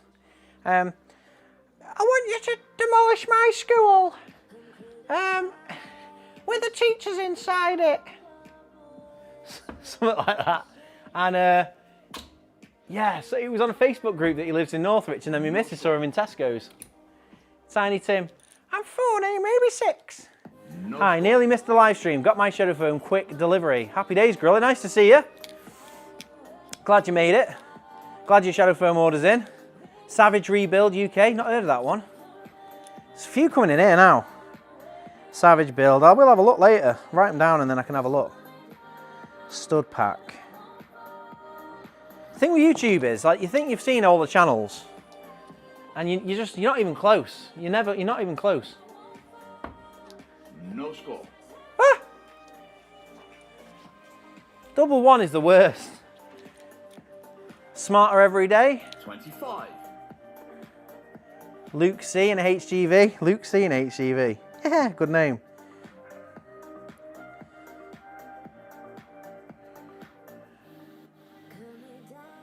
Smarter every day. We go to Maker Central and meet a lot of different creators there, and woodworkers and makers, and that's great. That would have been a great way to open up my oh man, No score. open up my kind of algorithm to more makers and creators. Hardest hit on the board, D1. You know what? I don't even know how I got down to it. It's because I don't fully pay attention when I'm talking, and I'm just going for double 60s. It's hard going. I need to start again and come on, double one. Flipping swine. No score. Did anyone see the video where I nearly beat Luke Humphreys at darts? If you don't know who Luke Humphreys is, I did have a handicap, to be fair. I was 180 ahead. He was on 501 and I was on 321. And we were playing a darts at a conference, at a show, an exhibition. And I was down to double 13 and he was still on like 200. And I had 6 darts at double 13 before he got to a double finish. And the pressure got to me. No score. And my dodgy darts got to me as well. But it was mad to play darts. Luke Humphreys is the world darts #1 at the moment. He is #1 in the world. Scott, you're in? How you doing, mate? How you doing? He says, how's it going? Been a busy day today, so only just managed to get on here. No worries, Scott. Nice to see you. Hope you're doing all right. Hope the lads are all right, mate. Double one, come on. Nice. We've both gone bust now, and it's glitching out now. It's not used to such... It's not... Oh, the bots beat me. Oh, flipping swine. Right, back to... 79. 79. The bot's in with a 79 start. There we go. Now I've got to get me finger pulls cut in now. Nice looking insert this. I really like, obviously red's my favourite colour. So I do like the red foam the best. I watched that the other day, again, whilst cutting my foam. Pretty sure you had a 180 head start. Yeah, that was it, yeah. You gave me a 180 start, but... I hit a couple of triple 20s on the bounce, and I surprised myself because there was quite a crowd around the booth there for Luke Humphreys. And basically we spoke to the organisers and they were like, yeah, film a segment with Luke. And I never expected to play darts with Luke. I just expected to like chat with him a bit on camera. And we chucked a couple of darts for a shot, but not as part of a game. And then they were like, right, we're having a game then. And I was like, oh, blooming hell. Yeah, they're good at. Just sent them to bed. So let the screaming and shouting begin. Oh, it's a war zone in it with kids. It all depends. Some nights are better than others in our house.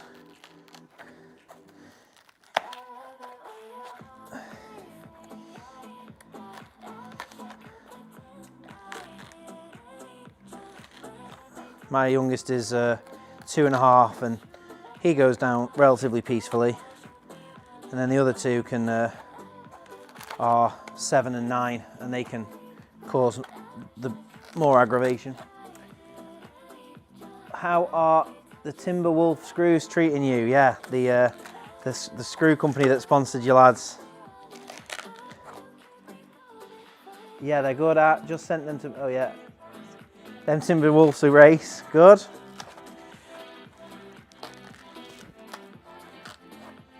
We're nearly done now on the foam. This is a good liner to have done, to be fair, all the hammers, because they're bulky, tricky. That's it, that's my foam. Let's go on the front one. That is my hammer liner done in, been on the stream 2.5 hours. Didn't do a lot of cutting foam at the start, but I'd probably say that was an hour and a half of slow cutting, just like quite lethargic paced cutting. And that is all my hammers organised forever. I don't think my last liner, if you didn't see it, this was the Shadow Foam original version. And obviously you can see my hammer collection's grown, so I've not put the chisels in. They're going to go in another liner because I've got some other stuff as well that can go with those. So they'll turn up in another liner, and I've just gone for a hammer drawer. And I'm really happy with that. That looks really nice. I didn't have a foam drawer either, so. And I also kind of cleaned all the tools with a bit of WD-40, and you know, you've got to look after your tools, and sometimes you need a bit of an oiling. Colin Furs is fun to see, and if you like old school cars, Maple Motors, Muscle Cars, Nick Southgate, and for all of the stuff, Mr. Who's the Boss. Yeah, Mr. Who's the Boss is quite cool, isn't he? I watch him sometimes. Tech, isn't he, Mr. Who's the Boss? Colin Furs, big fan. You no need to tell about Colin. I watch all of his videos, and I've done for many, many years. Big fan of Colin. And Maple Motors, not heard of that one, Maple Motors. I've got a good list going here now. Maple Motors, Muscle Car, Nick Southgate. I'll have a catch up later with that list. Gorilla says, put Shadow Foam in the rear of the car and put the kids in. They will never move around. I don't think Shadow Foam would stop them moving around, because sometimes the seat belts don't stop them moving around. So I'd have to sandwich them in between 2 sheets of Shadow Foam. There we go. That is my tool drawer looking snazzy. I'm happy with that, and I'll show you where that's going. Well, actually, I won't put it in the drawer, because that is tonight's drawer all boxed off, and that is how you cut Shadow Foam. Thank you everyone for all your questions. Only hammer you need now is MC hammer. That is, but you can touch this. If you ever come to the Shadow Foam unit, feel free to come and look through the toolbox drawers. You can touch this. No. Thank you for everyone. Thanks to everyone for joining the stream. Hope you enjoyed it and learned something about Shadow Foam. Did this bit of foam that we glued repair? If you didn't know, earlier on we kind of did a demonstration of the fantastic elastic glue. That is now dry and it's stuck in there. I think it could do with a little bit longer, but it is pretty stuck in there, but it's still a little bit tacky on the top. The problem is usually you need pressure for it to dry, so I probably could do with a little alcohol wipe and put a bit too much glue on and just wipe down the top. But that's how you repair the glue. Fantastic elastic. Comes in the Pro Cutting kits. You can buy it loose. We've got our big Black Friday sale, but Grey Friday coming this Friday. So make sure you're following Sakai Roll on Floor about the answer. There you go. So make sure you keep your eyes peeled on social media, so Instagram, shadow_foam. Also on Friday's video, we'll be talking about the Grey Friday offer. So you'll have a little fresh reminder on Friday. But essentially, we've got a big offer coming. This t-shirt is going to be free with orders through the month of December, and some other things, including Grey Foam. So thanks very much for watching. Thanks very much for joining the stream. Same again next Monday. I'm pretty sure we're going to be doing a draw again next Monday, but hopefully we're finally into our Amazon palette. So we'll put a scheduled stream on again, and there'll be a little bit of a teaser on what's coming. So thanks everyone for watching, and we'll see you next week.